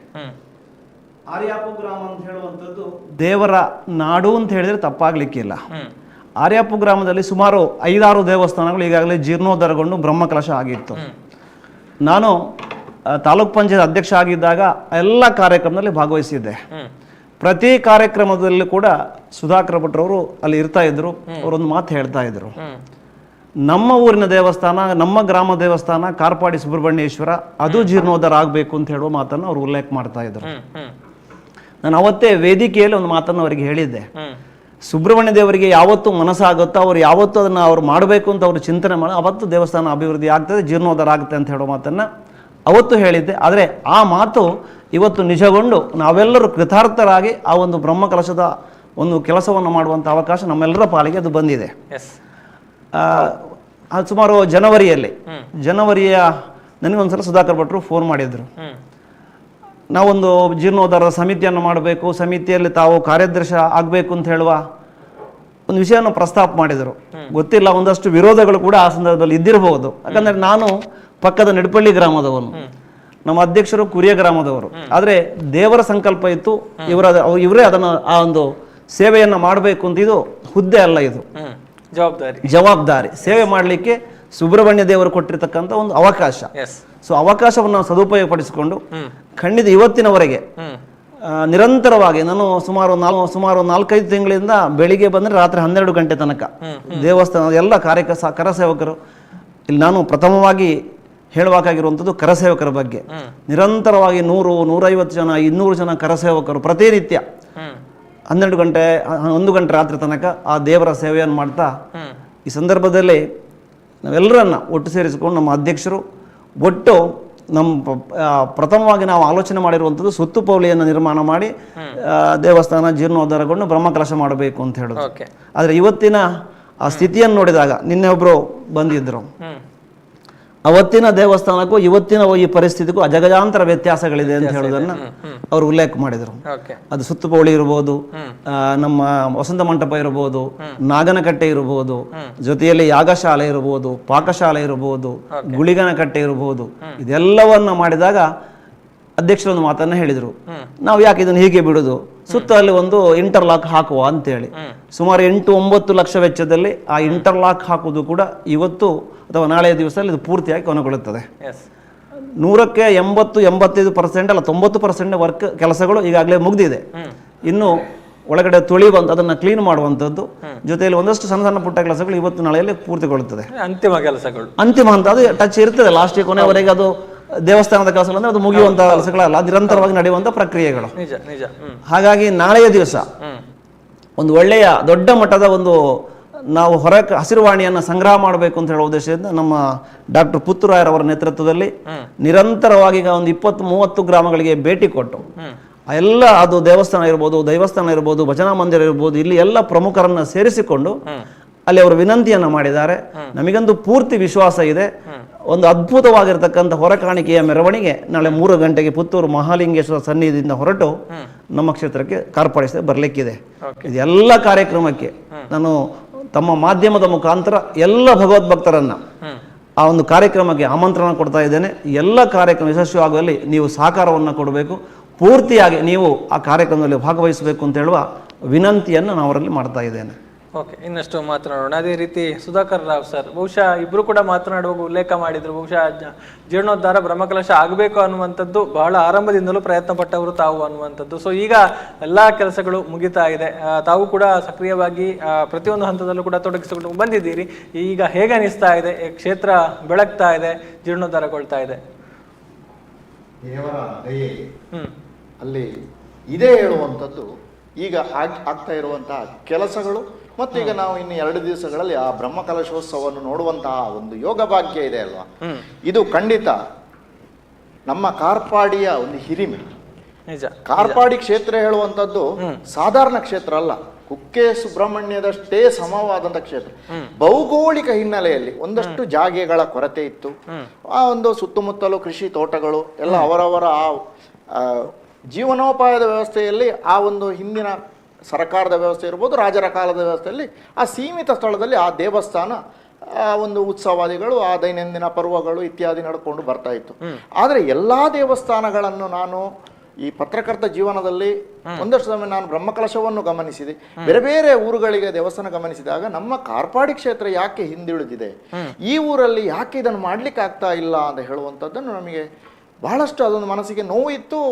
ಹಲವಾರು ವ್ಯಕ್ತಿಗಳಲ್ಲಿ ನಾವು ಅದನ್ನು ಮಾತುಕತೆ ಮಾಡಿದ್ದೇವೆ. ಆದರೆ ಕಾಲ ಕೂಡಿ ಬರಬೇಕು ಹೇಳುವಂಥದ್ದು ಎಲ್ಲರೂ ಹೇಳುವಂಥದ್ದು ಸಂದರ್ಭ. ದೈವಕ್ಕೆ ಕೂಡ ನಾವು ಕೇಳಿಕೊಂಡಾಗ, ಪ್ರತಿ ವರ್ಷ ನೇಮೋತ್ಸವದಲ್ಲಿ ಕೇಳಿಕೊಂಡಾಗ ನಾನು ಮಾಡಿಸಿಕೊಳ್ತೇನೆ, ದೈವವೇ ಹೇಳಿ, ದೇವರಿಗೂ ಕೂಡ ನಾವು ಪ್ರಾರ್ಥನೆ. ಅಲ್ಲಿ ಆ ಕ್ಷೇತ್ರದಲ್ಲಿ ಇತಿಹಾಸದಲ್ಲಿ ಯಾವ ಕ್ಷೇತ್ರಗಳಲ್ಲಿಯೂ 48 ದಿನಗಳ ಕಾಲ ರಂಗಪೂಜೆ ಆಗುವಂಥದ್ದು ಇಲ್ಲ. ಇತ್ತೀಚೆಗೆ ಎಲ್ಲರೂ ಆರಂಭ. ಕಾರ್ಪಾಡಿ ಕ್ಷೇತ್ರದಲ್ಲಿ ಮೊದಲವಾಗಿ 4 ವರ್ಷದ ಹಿಂದೆ 48 ದಿವಸ ನಿರಂತರ ರಂಗಪೂಜೆ ಮಾಡಿ, ಅಲ್ಲಿ ನಮ್ಮ ಪ್ರಾರ್ಥನೆ ಪ್ರಥಮವಾಗಿ ಇದ್ದದ್ದೇ ಕ್ಷೇತ್ರ ಬೆಳಗಬೇಕು, ಕ್ಷೇತ್ರದ ಅಭಿವೃದ್ಧಿ ಆಗಬೇಕು, ಸುತ್ತಮುತ್ತಲು ಜಾಗೆ ದೇವರಿಗೆ ಆಗಬೇಕು ಹೇಳುವ ಒಂದು ವಿಶೇಷ ಪ್ರಾರ್ಥನೆಯೊಂದಿಗೆ, ಆ ಒಂದು ಸಂಕಲ್ಪದೊಂದಿಗೆ ಆ ದೇವರು ಕೂಡ ಆ ಪ್ರಸಕ್ತ ಕಾಲಘಟ್ಟವನ್ನೇ ಗುರುತಿಸಿ ಅವಕಾಶವನ್ನು ಮಾಡಿಕೊಟ್ರು. ಆ ಸಂದರ್ಭದಲ್ಲಿ ವ್ಯವಸ್ಥಾಪನಾ ಸಮಿತಿಯಿಂದ ಮಾತ್ರ ಆ ಒಂದು ಕಾರ್ಯ ಮಾಡಲಿಕ್ಕೆ ಸಾಧ್ಯ ಇಲ್ಲ. ನಾವು ಹೊರಡುವ ಅಧಿಕಾರ 2020 ನವೆಂಬರ್ 26 ನಮಗೆ ಅಧಿಕಾರ ಸಿಕ್ಕಿತ್ತು, ಆಡಳಿತಾಧಿಕಾರಿ ಇತ್ತು. ಸಿಕ್ಕಿದ ಸಂದರ್ಭ ನಮಗೆ ಏನಾಗಿತ್ತು ಹೇಳಿದ್ರೆ, ಕೊರೋನಾ ಒಂದು ಮಹಾಮಾರಿಯ ಕಾಲಘಟ್ಟದಲ್ಲಿ ನಾವು ಯಾವುದೇ ಯೋಜನೆಯನ್ನು ಹೊರಡಲಿಕ್ಕೆ ಸಾಧ್ಯನೇ ಇಲ್ಲ. ಪ್ರತಿಯೊಂದು ಜನರು ಇದು ಸಮಯ ಸರಿ ಇಲ್ಲ, ನೀವು ಗಡಿಬಿಡಿ ಮಾಡಬೇಡಿ ಹೇಳುವಂತ ಅಭಿಪ್ರಾಯಗಳು ಸಾಕಷ್ಟು ಜನರಲ್ಲಿ. ಆದ್ರೂ ನಮಗೆ ಒಂದು ಆತುರ ಆದಷ್ಟು ಬೇಗ ಈ ದೇವಸ್ಥಾನ ಆಗಬೇಕು. ಯಾಕಂದ್ರೆ ವ್ಯವಸ್ಥಾಪನಾ ಸಮಿತಿಯ ಅವಧಿ 3 ವರ್ಷ ಇರ್ತದೆ. ಎಲ್ಲರೂ ನಮಗೆ ಹೇಳಿದ್ರು ಇದೊಂದು 5 ವರ್ಷ ಬೇಕು ಇದರ ಅಭಿವೃದ್ಧಿ, ಯಾಕಂದ್ರೆ ಒಂದು ಸಾಕಷ್ಟು ಕೆಲಸಗಳು ಆಗಬೇಕು ಹೇಳುವಂತಹ ಒಂದು ಉದ್ದೇಶದಿಂದ ನಾವು ಹೊರಟಾಗ ನಮಗೆ ಪ್ರಶ್ನಾ ಚಿಂತನೆ ಆಗಬೇಕು ಬಂತು. ಬೇರೆ ಬೇರೆ ಆ ಒಂದು ಆರ್ಥಿಕ ಸಂಕಷ್ಟ, ಆ ಕೊರೋನಾ ಸಂದರ್ಭದಲ್ಲಿ ಎಲ್ಲ ದೇವಸ್ಥಾನಗಳು ಆರ್ಥಿಕ ಸಂಕಷ್ಟದಲ್ಲಿ, ಕಾರ್ಪಾಡಿ ಏನು ಹೊರತೇನಾಗಿರಲಿಲ್ಲ. ಆ ಒಂದು ಹಂತವನ್ನು ದಾಟಿ ಒಂದಷ್ಟು ಆರ್ಥಿಕ ಕ್ರೋಢೀಕರಣದ ಹಿನ್ನೆಲೆ ಮಾತುಕತೆ ಎಲ್ಲ ಮಾಡಿಕೊಂಡು ಊರವರನ್ನು ವಿಮರ್ಶಿಸಿ ಒಂದು ಪ್ರಶ್ನಾ ಚಿಂತನೆಗೆ ಹೊರಟೆವು. ಆ ಪ್ರಶ್ನಾ ಚಿಂತನೆಯಲ್ಲಿ ನಮಗೆ ಬಂದಂತಹ 2022ರಲ್ಲಿ ನಾವು ಪ್ರಶ್ನಾ ಚಿಂತನೆಗೆ ಹೊರಟ ಆ ಹಿನ್ನೆಲೆಯ ಸೂಚನೆ ಪ್ರಕಾರ ನೀವು ಭೂಮಿ ಖರೀದಿ ಮಾಡದಿದ್ದರೆ ದೇವರು ಈ ಮುಂದಿನ ಕಾರ್ಯಗಳಿಗೆ ಯಾವುದಕ್ಕೂ ಸೂಚನೆ ಕೊಡುವುದಿಲ್ಲ ಹೇಳುವುದು ಸ್ಪಷ್ಟವಾಗಿ ಬಂದಿದೆ. ಮುಂದೆ ಹೋಗಲಿ ಈ ಹಿಂದಿನ ಪ್ರಯತ್ನಗಳು ನಡೆದಿದೆ. ಯಾಕಂದ್ರೆ 2009ರಲ್ಲಿ ಬ್ರಹ್ಮಕಲಶ ಆಗಿದೆ. ಆ ಬ್ರಹ್ಮಕಲಶ ಆಗಿದ್ರೂ ಕೂಡ ಭೂಮಿ ಕೊರತೆಯಿಂದಾಗಿ ಸುತ್ತುಪೌಳಿ ಅದು ಪರಿಪೂರ್ಣವಾಗಿ ಮಾಡುವಂತ ಪರಿಸ್ಥಿತಿ. ಯಾಕಂದ್ರೆ ಅದಕ್ಕೊಂದು ಪರಿಧಿ ಇದೆ, ದೇವಸ್ಥಾನಕ್ಕೆ ಇಷ್ಟಿಷ್ಟೇ ಜಾಗ ಇರಬೇಕು ಅಂತ. ಇದ್ದ ಜಾಗ ಕೂಡ ದೇವರ ಹೆಸರಲ್ಲಿ ಇರಲಿಲ್ಲ. ಈಗ 69 ಸೆನ್ಸು ಅಧ್ಯಕ್ಷರು ಹೇಳಿದ್ರು, 69 ಸೆನ್ಸು ಕೂಡ ಅದು ಕೂಡ ದೇವರ ಹೆಸರಲ್ಲಿ ಇರಲಿಲ್ಲ. ಪ್ರಶ್ನಾ ಈ 2001ರಲ್ಲಿ 90 ಆ ದಶಕದಲ್ಲಿಯೂ ಮತ್ತೆ 2000 ಮತ್ತೆ ನಂತರದ ನಮ್ಮ ಅವಧಿಯ ಸಂದರ್ಭದಲ್ಲಿ ಆದ ಪ್ರತಿ ಬಾರಿ ಕೂಡ ಪ್ರಶ್ನಾ ಚಿಂತನೆಯಲ್ಲಿ ಬರೋದು ದೇವರು ಭೂಮಿ ಕೇಳ್ತಾ ಇದ್ದಾರೆ. ನಮಗೆ ಆ ಸ್ಪಷ್ಟತೆ ಇರಲಿಲ್ಲ. ಆದರೆ ಲಾಸ್ಟ್ 2022ರ ಅಷ್ಟಮಂಗಲದಲ್ಲಿ ಹೇಳಿದ್ರು, ದೇವರ ಅಡಿಯೇ ದೇವರ ಹೆಸರಲ್ಲಿಲ್ಲ, ನೀವು ಅದನ್ನು ಮಾಡ್ಕೊಳ್ಬೇಕು, ದೇವರು ಕೇಳ್ಕೊಳ್ತಾ ಇರೋದು ಅದನ್ನು. ಹಾಗೆ ಅದನ್ನು ವಿಮರ್ಶಿಸುವಾಗ ಅಲ್ಲಿ ಇದ್ದದ್ದು ದೇವರ ಹೆಸರಲ್ಲಿಲ್ಲ, ಹಂಚು ಚಾವಣಿ ದೇವಸ್ಥಾನದಲ್ಲಿ ಮಾತ್ರ ದಾಖಲಲ್ಲಿದೆ. ಆಡಳಿತಾತ್ಮಕವಾಗಿ ನಮಗೆ ಅದು ಕೂಡ ಹಿನ್ನಡೆ ಇತ್ತು. ಈ ಹಂತದಲ್ಲೇ ನಾವು ಆಡಳಿತಾತ್ಮಕವಾಗಿ ನಮ್ಮ ವ್ಯವಸ್ಥಾಪನಾ ಸಮಿತಿ ಇರ್ಬೋದು, ಊರವರು ವಿಮರ್ಶೆ ಮಾಡುವ ಸ್ವಲ್ಪ MLA, ಸಚಿವರು, ಸಂಸದರು ಎಲ್ಲರಲ್ಲೂ ನಾವು ಅಭಿವೃದ್ಧಿ ಆಗುವ ಕೇಳ್ತಿದ್ದೆವು, ಅನುದಾನ ಕೇಳ್ತಿದ್ದೆವು. ನಮಗೆ ಆ ಸಂದರ್ಭದಲ್ಲಿ ಸಂಜೀವ ಮಠಂದೂರವರು ಒಂದು 10 ಲಕ್ಷ, ನಮ್ಮ ಪ್ರಶ್ನಾ ಚಿಂತನೆ ಆದ ಕೂಡಲೇ 10 ಲಕ್ಷ ರೂಪಾಯಿ ಹಣವನ್ನು ಇಟ್ಟರು. ಆ ಹಣ ನಮಗೆ ಸ್ಯಾಂಕ್ಷನ್ ಆಗಿ ಬಂತು 5 ಲಕ್ಷ. ಆಗ ಅವರು ಒತ್ತಡ ಮಾಡ್ತಾ ಇದ್ರು, ನಮ್ಮ ಊರಲ್ಲಿ ಕೂಡ ಒತ್ತಡ ಮಾಡ್ತಾ ಇದ್ರು. ಇಲ್ಲಿ ಒಂದು ಸಂದಿಗ್ಧತೆ ಇತ್ತು, ಜೀರ್ಣೋದ್ಧಾರಕ್ಕೆ ಹೊರಡುದ ಭೂಮಿಯನ್ನು ಮಾಡುವುದ, ಈ ಒಂದು ಗೊಂದಲದ ನಡುವೆ ನಾವು ಭೂಮಿಗೆ ಒಂದಷ್ಟು, ನನಗೆ ಪ್ರಪ್ರಥಮವಾಗಿ ಆಗ ನಾನು ಹಣಕಾಸು ವ್ಯವಸ್ಥೆಗೆ ನಮ್ಮೆಲ್ಲರ ವ್ಯವಸ್ಥಾಪನಾ ಸಮಿತಿ ಊರವರನ್ನೆಲ್ಲ ಹೋಗುವಾಗ ನಾನೊಮ್ಮೆ ಬುಡಿಯ ರಾಧಾಕೃಷ್ಣ ರೈ ಅವರು, ಆಗ ಅವರು ಅಮೆರಿಕದಲ್ಲಿದ್ದರು, ಅವರಿಗೆ ಹೇಳಿದೆ ಹೀಗೀಗೆ ಒಂದು ಯೋಜನೆಗೆ ಹೊರಟಿದ್ದೇವೆ, ಆಗ ನನ್ನ ಲೆಕ್ಕದಲ್ಲಿ 1 ಸೆನ್ಸ್ ಜಾಗೆಯನ್ನು ನಾನು ಕೊಡ್ತೇನೆ ಅಂತೇಳಿ ಅವರು ಹೇಳಿದರು. ಅಲ್ಲಿಂದ ಅದೊಂದು ನಮಗೆ ಒಂದು ಸ್ಫೂರ್ತಿ ಆಯಿತು, ಚಾಲನೆ ಸಿಕ್ಕಿತ್ತು. ಅಲ್ಲಿಂದ ನಾವು ಹೊರಟಾಗ ಬೇರೆ ಬೇರೆ ವ್ಯಕ್ತಿಗಳು, ಮರಿಕೆ ಮನೆತನದವರು ಇರ್ಬೋದು, ಬಂಗಾರಡ್ಕ ಮನೆತನ, ಮಚ್ಚಿಮಲೆ ಮನೆತನ, ಹಾಗೆ ಬೇರೆ ಬೇರೆ ಅಲ್ಲಿ ಆಸುಪಾಸು ಬೇರೆ ಬೇರೆ ವ್ಯಕ್ತಿಗಳು ಸೇರಿಕೊಂಡು ನಾವು ಕೂಡ ನೀವು ಭೂಮಿ ಖರೀದಿ ಮಾಡುವಂತ, ನೀವು ದೇವಸ್ಥಾನದ ವತಿಯಿಂದ ನೀವು ಮಾಡೋದು ಬಹಳ ಒಳ್ಳೆಯ ಕೆಲಸ, ನೀವು ಮುಂದುವರೆದಿಂದ ಅವರ ದೊಡ್ಡ ಮೊತ್ತದ ಸಹಕಾರ, ಉಳಿದ ಬಂದ ಭಕ್ತರು ಕೂಡ ಕೇವಲ ಆರ್ಯಾಪು ಗ್ರಾಮ ಅಲ್ಲ, ಬೇರೆ ಬೇರೆ ಊರಿನಿಂದ ಬಂದ ಭಕ್ತಾದಿಗಳು ಕೂಡ 2,000, 5,000, 10,000 ಹೀಗೆ ಕೊಡ್ತಾ ಒಂದು ಶೇಖರಣೆ ಮಾಡಿ ಆಗುವಾಗ ಒಂದು 20 ಲಕ್ಷ ತಯಾರಾಗಿ, ಆಗ ಜೀರ್ಣೋದ್ಧಾರ ಸಮಿತಿ ಒಂದು ರೂಪುಗೊಂಡು ವ್ಯವಸ್ಥೆ ಆಗಿತ್ತು. ಆಗ ಮತ್ತೆ ಬೇಕಾದದ್ದು ಒಂದು 8 ಲಕ್ಷ ರೂಪಾಯಿ. ಆಗ ಉಳಿದ ಇವರು ಎಲ್ಲರೂ ಸೇರಿ 1 ಲಕ್ಷ ಕೈಯಿಂದ ಇವರೇ ಹಾಕಿ ಆ ಒಂದು ದಾಖಲಾತಿ ದೇವರ ಹೆಸರಿಗೆ ಒಟ್ಟಿಗೆ ಮಾಡಿ ಹೋಯಿತು. ಅದು ದೇವರ ಒಂದು ಆ ಸಂದರ್ಭದ ಲೀಲೆ ಹೇಳ್ಬೋದು, ಕಾರಣಿಕ ಹೇಳುವಂಥದ್ದು ದೇವರಿಗೆ, ಕಾರ್ಪಾಡಿ ಸುಬ್ರಹ್ಮಣ್ಯ ದೇವರಿಗೆ ಶಕ್ತಿ ಇದೆ ಹೇಳುವಂಥದ್ದು ಅಲ್ಲಿ. ಜೀರ್ಣೋದ್ಧಾರ ಸಮಿತಿಯು ಆದ ಆ ಒಂದು ಗುಣದಲ್ಲೇ ಒಟ್ಟಿಗೆ ಭೂಮಿಯೂ ಬಂತು ದೇವಸ್ಥಾನಕ್ಕೆ, ಒಟ್ಟೊಟ್ಟಿಗೆ ಇದಕ್ಕೊಂದು ಚಾಲನೆಯೂ ತಗೊಂಡೆವು. MLA ಅವರು ಆಗಿನ ಸರ್ಕಾರದ ವತಿಯಿಂದ ಒಂದು 5 ಲಕ್ಷ ಇಟ್ಟರು. ಒಟ್ಟೊಟ್ಟಿಗೆ ನಮಗೆ ಒಂದು ಹೊರಡಲಿಕ್ಕೆ ಎಲ್ಲವೂ ದಾರಿಯನ್ನು ದೇವರೂ ಮಾಡಿಕೊಟ್ರು. ಒಂದಷ್ಟು ಅಕೌಂಟಲ್ಲಿ ಕೂಡ ಕೂಡಿಸಿಟ್ಟದ್ದು 7-8 ಲಕ್ಷ ರೂಪಾಯಿ ಇತ್ತು. ಇದೆಲ್ಲ ಭಕ್ತರ ಸೇವಾದಿಗಳ ಹಣ. ಮೊದಲು ಕಾರ್ಪಾಡಿಯಲ್ಲಿ ಒಂದು ಸೇವೆಗೆ ಉಳಿಯುವುದು ಅಂತ ಹೇಳುವುದು ಕಷ್ಟ, ಯಾಕಂದ್ರೆ ಖರ್ಚುಗಳು ಇದೆ, ಪ್ರಶ್ನೆ, ಜಾತ್ರೆ, ನೇಮಗಳು, ಹೀಗೆ ಖರ್ಚಾಗ್ತದೆ. ಬಹುಶಃ ಆ ಒಂದು ವರ್ಷದಲ್ಲಿ ಒಂದಷ್ಟು ಖರ್ಚಿಗೆ ಹಿಡಿತ ಮಾಡಿ ಉಳಿತಾಯ ಆಯಿತು. ಎಲ್ಲ ಹಣ ಕೂಡ ನಾವು ಯೋಜನೆಗೆ ತಯಾರು ಮಾಡಿದೆವು. ಸುದೈವವಶಾತ್ ನಮಗೆ ಬುಡಿಯ ರಾಧಾಕೃಷ್ಣ ರೈ ಅವರನ್ನು ನಾವು ಕೇಳಿದಾಗ ಅವರು ಒಪ್ಪಿಕೊಂಡ್ರು. ಆರಂಭದಲ್ಲಿ ಅವರು ಹಿಂಜರಿದಿದ್ದಾರೆ, ಕಷ್ಟ ಇದೆ, ನಾನು ಕುರಿಯ ಗ್ರಾಮದವರು ಅಂತ. ಆದ್ರೆ ಒಂದು ಪಟ್ಟಿ ಮಾಡಿತ್ತು, ಆ ಪಟ್ಟಿಯಲ್ಲಿ 10 ಜನರಲ್ಲಿ 10 ವ್ಯಕ್ತಿಗಳಲ್ಲಿ ಇವರನ್ನು ಆಯ್ಕೆಗೆ ಸರ್ವಾನುಮತ ಬಂತು, ಯಾವುದೇ ವಿರೋಧಗಳು ಬಂದಿರಲಿಲ್ಲ. ಬೇರೆ ಬೇರೆ ವ್ಯಕ್ತಿಗಳಿಗೆ ಬೇರೆ ಬೇರೆ ಕಾರಣ ಹೇಳಿಕೊಂಡು ವಿರೋಧಗಳು ಬಂದಿತ್ತು. ಕಾರ್ಯಾಧ್ಯಕ್ಷರು ಯಾರು ಮಾಡುವುದು ಹೇಳುವಂಥದ್ದು ನಾವು ಅಲ್ಲಿ ಅವರು ಸಭೆಗೆ ಆಹ್ವಾನಿಸಿದೆ. ಅಲ್ಲಿ ರಾಧಾಕೃಷ್ಣ ಬೋರ್ಕರ್ರಿಗೆ ಒಂದು ಯೋಗ, ಮತ್ತು ಉಳಿದ ಎಲ್ಲ ವ್ಯಕ್ತಿಗಳನ್ನು, ಅದು ಸೀಮಿತ ಇಲಾಖೆಯಿಂದ ಒಪ್ಪಿಗಾಗಿ ಬರುವಂತಹ ಸಂದರ್ಭದಲ್ಲಿ 12 ಮಂದಿಗೆ ಮಾತ್ರ ಅವಕಾಶ. ಮತ್ತು ಅಲ್ಲಿ ಪದನಿಮಿತ್ತ ಸದಸ್ಯರು ಎಲ್ಲರನ್ನು ಪ್ರಮುಖವಾಗಿ ಎಲ್ಲ ಆಗ್ಲಿಕ್ಕೆ ಆಗೋದಿಲ್ಲ. ಆ ಒಂದು ಹಂತದಲ್ಲಿ ಇದೊಂದು ಚಾಲನೆ ಸಿಕ್ಕಿತ್ತು. ಆ ಸಂದರ್ಭದಲ್ಲಿ ವ್ಯವಸ್ಥಾಪನಾ ಸಮಿತಿಯ ವ್ಯವಸ್ಥೆಯಲ್ಲಿ ನಾವು ಎಲ್ಲೆಲ್ಲಿಂದ ಹಣ ಕೂಡಿಸಬೇಕು ಎಲ್ಲ ಪ್ರಯತ್ನಗಳು ಮಾಡಿದಾಗ ನಮಗೊಂದು ವಿಶೇಷ ವ್ಯಕ್ತಿಗಳು ಮಳೆಗಾಲದಲ್ಲಿ ಸರ್ಕಾರ ಬದಲಾವಣೆ ಆಯಿತು, ವ್ಯವಸ್ಥೆ ಆಗುವಾಗ ನಮಗೆ ಅನುದಾನಗಳು ಮತ್ತೆ ನಾವು ಪುನರ್ ಪ್ರಯತ್ನ ಮಾಡುವ ಸಂದರ್ಭ ಬಂತು. ಈಗಿನ MLA ಅವರು ನಮಗೆ 10 ಲಕ್ಷ ರೂಪಾಯಿ 15 ಲಕ್ಷ ರೂಪಾಯಿ ಕೊಡ್ತೇನೆ ಅಂತ ಹೇಳಿದ್ದಾರೆ ಅಶೋಕ್ ರೈಗಳು. ಆದರೆ ಆ ಸಂದರ್ಭದಲ್ಲಿ ಸಂಜೀವ ಮಠಂದೂರು ಕೊಟ್ಟ ಹಣ ಬಿಡುಗಡೆಯಾಗಿ ನಮ್ಮ ನೇರ ಅಕೌಂಟಿಗೆ ಯಾವುದೇ ರೀತಿಯ ಸಮಸ್ಯೆ ಆಗದೆ ಅಕೌಂಟಿಗೆ ಬಂದಾಗ ಈ ಜೀರ್ಣೋದ್ಧಾರ ಸಮಿತಿಯ ವತಿಯಿಂದ ನಾವು ಜಾತ್ರೆ ಕಳೆದ ಕೂಡಲೇ ಅಕ್ಟೋಬರ್ ಇವರು ಅಧಿಕಾರ ಪಡೆಯುವ ಮೊದಲೇ ನಾವು ಪರಿಹಾರ ಕಾರ್ಯ ಹಿರಿಯ ಚೇತನಗಳು ಅಲ್ಲಿ ಆ ಕ್ಷೇತ್ರದ ಕೆಲಸ ಮಾಡಿದ ಯಾರ್ಯಾರು ಅವರಿಗೆ ಸದ್ಗತಿ ಆಗಲಿಲ್ಲ ಅಂಥವರಿಗೆಲ್ಲ ಕೆಮ್ಮಿಂಜ ನಾಗೇಶ ತಂತ್ರಿಗಳ ನೇತೃತ್ವದಲ್ಲಿ ಅವರ ಮಗ ಕಾರ್ತಿಕ್ ತಂತ್ರಿಗಳು ಸೇರಿಕೊಂಡು ಆ ಕೇರಳದ ಒಬ್ಬರು ತಂತ್ರಿಗಳು ಕೂಡ ಬಾಲಕೃಷ್ಣನ್ ತಂತ್ರಿ ಅಂತೇಳಿ ಬಂದಿರ ಆಳ್ವೆಯ ಆ ತಂತ್ರಾಗಮ ಶಾಲೆಯ ಪ್ರಿನ್ಸಿಪಾಲ್ ಅವರು ಇದ್ದು ಕೇರಳ ಶೈಲಿ ಆ ಒಂದು ವಿಷ್ಣು ಪೂಜೆ ಮಾಡಿಕೊಂಡು ಈ ಕ್ಷೇತ್ರಕ್ಕೆ ಸಮಸ್ಯೆ ಇರುವಂಥ ಎಲ್ಲ ಸಮಸ್ಯೆಗಳನ್ನೆಲ್ಲ ದೈವಿಕವಾಗಿ ಬಹಳ ಚೆನ್ನಾಗಿ ಪರಿಹಾರ ಕಾರ್ಯ ಮಾಡಿ ಅದರ ನಂತರ ಇದಕ್ಕೆ ಒಂದು ವೇಗ ಸಿಕ್ಕಿತು.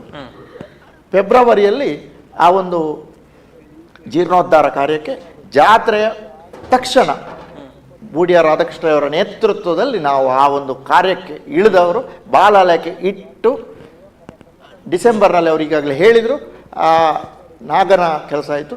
ಈಗ ಬಹಳ ಒಳ್ಳೆಯ ರೀತಿಯಲ್ಲಿ ಕೆಲಸ ಆಗಿದೆ. ನಮ್ಮ ನಿರೀಕ್ಷೆಗೆ ಮೀರಿ ರಾಧಾಕೃಷ್ಣರಯ್ಯವರ ನೇತೃತ್ವದಲ್ಲಿ ಅಲ್ಲಿ ಕೆಲಸ ಕಾರ್ಯಗಳು ಆಗಿದೆ. ಅದ್ಭುತವಾಗಿ ಊರಿನ ಕರಸೇವಕರು ಪರವೂರಿನವರು ಇದ್ದಾರೆ. ಬಹುಶಃ ಆ ಒಂದು ಯೋಗ ಈಗಿನ ಕಾಲಘಟ್ಟದ ಯುವಕರಿಗೆ, ಮಹಿಳೆಯರಿಗೆ, ದೊಡ್ಡವರಿಗೆ ಸಿಕ್ಕಿದೆ ಹೇಳಬಹುದು. ಯಾಕೆ ಹೇಳಿದ್ರೆ ಆ ಒಂದು ಬಾಲಾಲಯಕ್ಕೆ ಇಟ್ಟ ತಕ್ಷಣ ಆ ಒಂದು ಸಂದರ್ಭದಲ್ಲಿ 100ಕ್ಕೂ ಮಿಕ್ಕಿ ನಾವೇನು ಯಾರು ಆಹ್ವಾನಿಸಲಿಲ್ಲ, ಅವರಾಗಿ ಯಾವಾಗ ತೆಗೆಯುವುದು ಸುತ್ತುಬೌಳಿಯನ್ನು ಹೇಳಿಕೊಂಡು ಸ್ವಯಂ ಸ್ಫೂರ್ತಿಯಿಂದ ಬಂದು ಆ ಕೆಲಸ ಪ್ರಾಯದ 70-75 ವರ್ಷದ ಹಿರಿಯ ಅಜ್ಜಿಯವರು ಕೂಡ ಒಂದು ಸೇರಿಕೊಂಡು ಕೆಲಸ ಮಾಡಿಕೊಂಡು ಇವತ್ತು ವ್ಯವಸ್ಥಿತವಾಗಿ ಕೆಲಸ ಆಗ್ತಾ ಇದೆ. ವೈಭವದ ಬ್ರಹ್ಮ ಕಲಶವನ್ನು ನಾವು ಎದುರು ನೋಡ್ತಾ ಇದ್ದೇವೆ. ಈವರೆಗೆ ಈ ಸಾಕಾರ ಮಾಡಿದವರನ್ನೆಲ್ಲರೂ ನಾವು ಸ್ಮರಿತೇವೆ. ಅದರ ಒಟ್ಟಿಗೆ ಒಬ್ಬರು ವಿಶೇಷ ವ್ಯಕ್ತಿ ನಮ್ಮೊಟ್ಟಿಗೆ ನಮಗೆ ಆರ್ಥಿಕ ಸಹಕಾರ ಮಾಡಿದ ಕಾರಣ ಇಷ್ಟರವರೆಗೆ ಬರಲಿಕ್ಕೂ ನಮಗೆ ಅನುಕೂಲ ಆಯಿತು. ಒಬ್ಬರು ಪುತ್ತೂರಿನ ಮರೀಲ್ನ ನಿವಾಸಿಯವರು, ಅವರು ಹೈದರಾಬಾದ್ನಲ್ಲಿ ಉದ್ಯಮಿಯಾಗಿದ್ದಾರೆ, ಶ್ಯಾಮ್ ಪ್ರಸಾದ್ ಭಟ್ ಅಂತೇಳಿ. ಅವರ ಹೆಂಡತಿ ನಮ್ಮ ಮರಿಕೆ ಮನೆತನದ ಶೈಲಜಾ ಅಂತೇಳಿ. ನಮಗೆ AP ಸತೀಶ್ ನಮ್ಮ ಗೌರವಾಧ್ಯಕ್ಷರಾಗಿದ್ದಾರೆ, ಡಾಕ್ಟರ್ AP ಸತೀಶ್ ಅವರು ನನಗೆ ಒಂದು ಸೂಚನೆ ಕೊಟ್ಟರು. ಒಬ್ಬರು ವ್ಯಕ್ತಿ ಇದ್ದಾರೆ ನಮ್ಮ ಶೈಲಜಾ ಅವರ ಹಸ್ಬೆಂಡ್, ನೀವು ಅವರನ್ನೊಂದು ಕ್ಷೇತ್ರಕ್ಕೆ ಕರೆಸಿಕೊಳ್ಳಿ, ಅವರು ನಿಮಗೆ ಕೈ ಜೋಡಿಸಿದ್ರೆ ಕ್ಷೇತ್ರಕ್ಕೆ ಅನುಕೂಲ ಆಗ್ತದೆ. ಹಾಗೆ ಅವರನ್ನು 2023ರ ಮಕರ ಸಂಕ್ರಮಣದ ಅಲ್ಲಿ ಸೇವೆಗಳು ಪೂಜೆಗಳು ಸತ್ಯನಾರಾಯಣ ಪೂಜೆ ಆಗಿದೆ. ಅವತ್ತು ನಮ್ಮದೊಂದು ಮೀಟಿಂಗ್ ಕೂಡ ಆಗ್ತಾ ಇತ್ತು. ಆ ಸಂದರ್ಭದಲ್ಲೇ ಬಂದರು. ಅವರಿಗೆ ಬಹಳ ಆ ಕ್ಷೇತ್ರದ ಬಗ್ಗೆ ನೋಡಿ ಖುಷಿ ಆಯಿತು. ಅವರು ಆರಂಭದಲ್ಲೇ ಹೈದರಾಬಾದಿಗೆ ಹೋದ ತಕ್ಷಣ ಒಂದು ಕಾಣಿಕೆ ಹಣ ಕಳಿಸಿದ್ರು. ನಂತರ ವಾಪಸ್ಸು ಕೆಲಸ ಪ್ರಗತಿ ನೋಡಿದ್ರು. ನೆಕ್ಸ್ಟ್ ಬಂದರು. ಮಳೆಗಾಲದ ಆ ಹಿನ್ನೆಲೆಯಲ್ಲಿ ಸ್ವಲ್ಪ ನಮ್ಮ ಕೆಲಸಗಾರ ಸ್ಥಗಿತ ಇದ್ದಾಗ ನೀವು ತಕ್ಷಣ ಮಾಡಿ, ಯಾಕಂದರೆ ನಾವು ಒಂದು ಯೋಜನೆ, ದೊಡ್ಡ ಯೋಜನೆ ಹಾಕಿದ್ದೆವು, ಸರ್ಕಾರವನ್ನು ನಂಬಿದೆವು, ಒಂದಷ್ಟು ಅಡಿಕೆಯ ಧಾರಣೆಯನ್ನು ನಂಬಿದೆವು. ದೊಡ್ಡ ದೊಡ್ಡ ಯೋಜನೆಗೆ ಹಾಕಿದಾಗ ನಮಗೆ ಒಂದು ಸ್ವಲ್ಪ ಏನೋ ಇಲ್ಲಿ ನಮಗೆ ಸ್ವಲ್ಪ ನಿಧಾನ ಆಗ್ತದೆ ಹೇಳುವಾಗ ಅವರು ದೇವರು ಕರೆಸಿಕೊಟ್ಟ ವ್ಯಕ್ತಿ ಹಾಗೆ ನಮಗೆ ದೊಡ್ಡ ಮೊತ್ತವನ್ನು ಕೊಟ್ಟರು. ಆ ಒಂದು ದೊಡ್ಡ ಮೊತ್ತ ಇವತ್ತು ಇಡೀ ಗ್ರಾಮಸ್ಥರು ಕೂಡ ಎಲ್ಲರೂ ತನು ಮನ ದನಗಳ ಇಡೀ ಊರಿನ ಹರಿದು ಬರ್ತಾ ಇದೆ, ಪರ ಊರಿನಿಂದ ಹರಿದು ಬರ್ತಾ ಇದೆ, ಶ್ರಮದಾನ ಆಗ್ತಾ ಇದೆ. ಒಟ್ಟಾರೆ ಬಹಳ ಒಂದು ಅದ್ಭುತವಾಗಿ ಇದು ಹಿಂದೆಯೂ ಆಗಲಿಲ್ಲ, ಮುಂದೆಯೂ ಆಗಲಿಕ್ಕಿಲ್ಲ, ನಭೂತೋ ಭವಿಷ್ಯಕ್ಕೆ ಹೇಳುವ ರೀತಿಯಲ್ಲಿ ಕಾರ್ಪಾಡಿಯ ಆ ಒಂದು ಕ್ಷೇತ್ರದ ಜೀರ್ಣೋದ್ಧಾರ ಕಾರ್ಯ ಎಲ್ಲರ ಸಹಕಾರದಿಂದ ನಡೀತಾ ಇದೆ. ಇನ್ನೇನು 2 ದಿನಗಳಲ್ಲಿ ಆ ಸಂಭ್ರಮ ಕಳೆ ಕಟ್ಟೋದಿಕ್ಕಿದೆ ಅನ್ನುವಂಥದ್ದು ಮಾತಾಡೋಣ. ಈಗ ಒಂದಷ್ಟು ಮಂದಿ ನಮ್ಮ ಜೊತೆಗೆ ಮಾತನಾಡೋದಕ್ಕೆ ಕಾಯ್ತಾ ಇದ್ದಾರೆ. ಅವ್ರ ಜೊತೆಗೆ ಮಾತನಾಡಿಕೊಂಡು ನಮ್ಮ ಇನ್ನೊಂದಷ್ಟು ವಿಚಾರಗಳನ್ನು ಮುಂದುವರಿಸೋಣ ಅಂತ ಹೇಳ್ತಾ. ಸರ್ ನಮಸ್ತೆ. ಊರಿನ ಜನರ ಸಂಸ್ಕೃತಿ, ಹಲೋ, ಊರಿನ ಜನರ ಮನೋಧರ್ಮ ಹೇಗೆ ಉಂಟು ಅಂತ ಹೇಳಿ ಹಲೋ ಹೇಳುದು ಬೇಡ. ಆ ದೇವಸ್ಥಾನ ನೋಡಿದ್ರೆ ಗೊತ್ತಾಗ್ತದೆ. ಹಲೋ, ಆ ದೇವಸ್ಥಾನ ಆಗಬೇಕಾದ್ರೆ ನಿಜವಾಗಿ ಈ ಹಲೋ ಸಮಿತಿಯವರಷ್ಟೇ ಮುಖ್ಯ. ಕರಸೇವಕರು ಸಾಧಾರಣ 1 ವರ್ಷದಿಂದ ಈಚೆ ದಿನಕ್ಕೆ 30-40 ಕರಸೇವಕರು ತಾಂತ್ರಿಕ ಸಮಸ್ಯೆಯಿಂದ ಕಡಿತಗೊಂಡಿದೆ. ಇನ್ನೊಂದಷ್ಟು ವಿಚಾರವನ್ನ ಮಾತನಾಡಬೇಕು. ಅಂದ್ರೆ ಬಹುಶಃ ಈಗಾಗಲೇ ನಾವು ಗಮನಿಸಿದಾಗೆ ಬಹಳಷ್ಟು ಒಂದು ಹಿನ್ನೆಲೆ ಇತಿಹಾಸವನ್ನು ಹೊಂದಿರುವಂತಹ ಕ್ಷೇತ್ರ. ಸೊ ಅದರ ಒಂದು ಪೌರಾಣಿಕ ಹಿನ್ನೆಲೆಯನ್ನ, ಇತಿಹಾಸವನ್ನ ಹೇಳೋದಿದ್ರೆ ಬಹುಶಃ ಸುಧಾಕರ್ ರಾವ್. ಪ್ರಶ್ನಾಚಿಂತನೆಯ ಪ್ರಕಾರ ಈ ಕ್ಷೇತ್ರ ಬಹಳ ಪುರಾತನ. ಪ್ರಶ್ನಾಕರ್ತರು ಹೇಳುವ ರೀತಿಯಲ್ಲಿ ಇದು 3000ಕ್ಕೂ ಮೀರಿ ಆ ಒಂದು ಅವಧಿಯ ಕ್ಷೇತ್ರ. ಇದಕ್ಕೆ ಹಿನ್ನೆಲೆ ಇದೆ. ಮೂಲ ಕ್ಷೇತ್ರ ಬಲ್ಲೇರಿ ಕ್ಷೇತ್ರ, ಅಂದ್ರೆ ಅದು ದಟ್ಟ ಕಾಡಿನ ನಡುವೆ ತುತ್ತ ತುದಿ ಬಲ್ಲೇರಿ ಮಲೆ ಅಂತೇಳಿ, ಅಲ್ಲಿ ದೇವರು ಮೂಲವಾಗಿ ಆರಾಧಿಸಿಕೊಂಡು ಬಂದಂತ ಕ್ಷೇತ್ರ.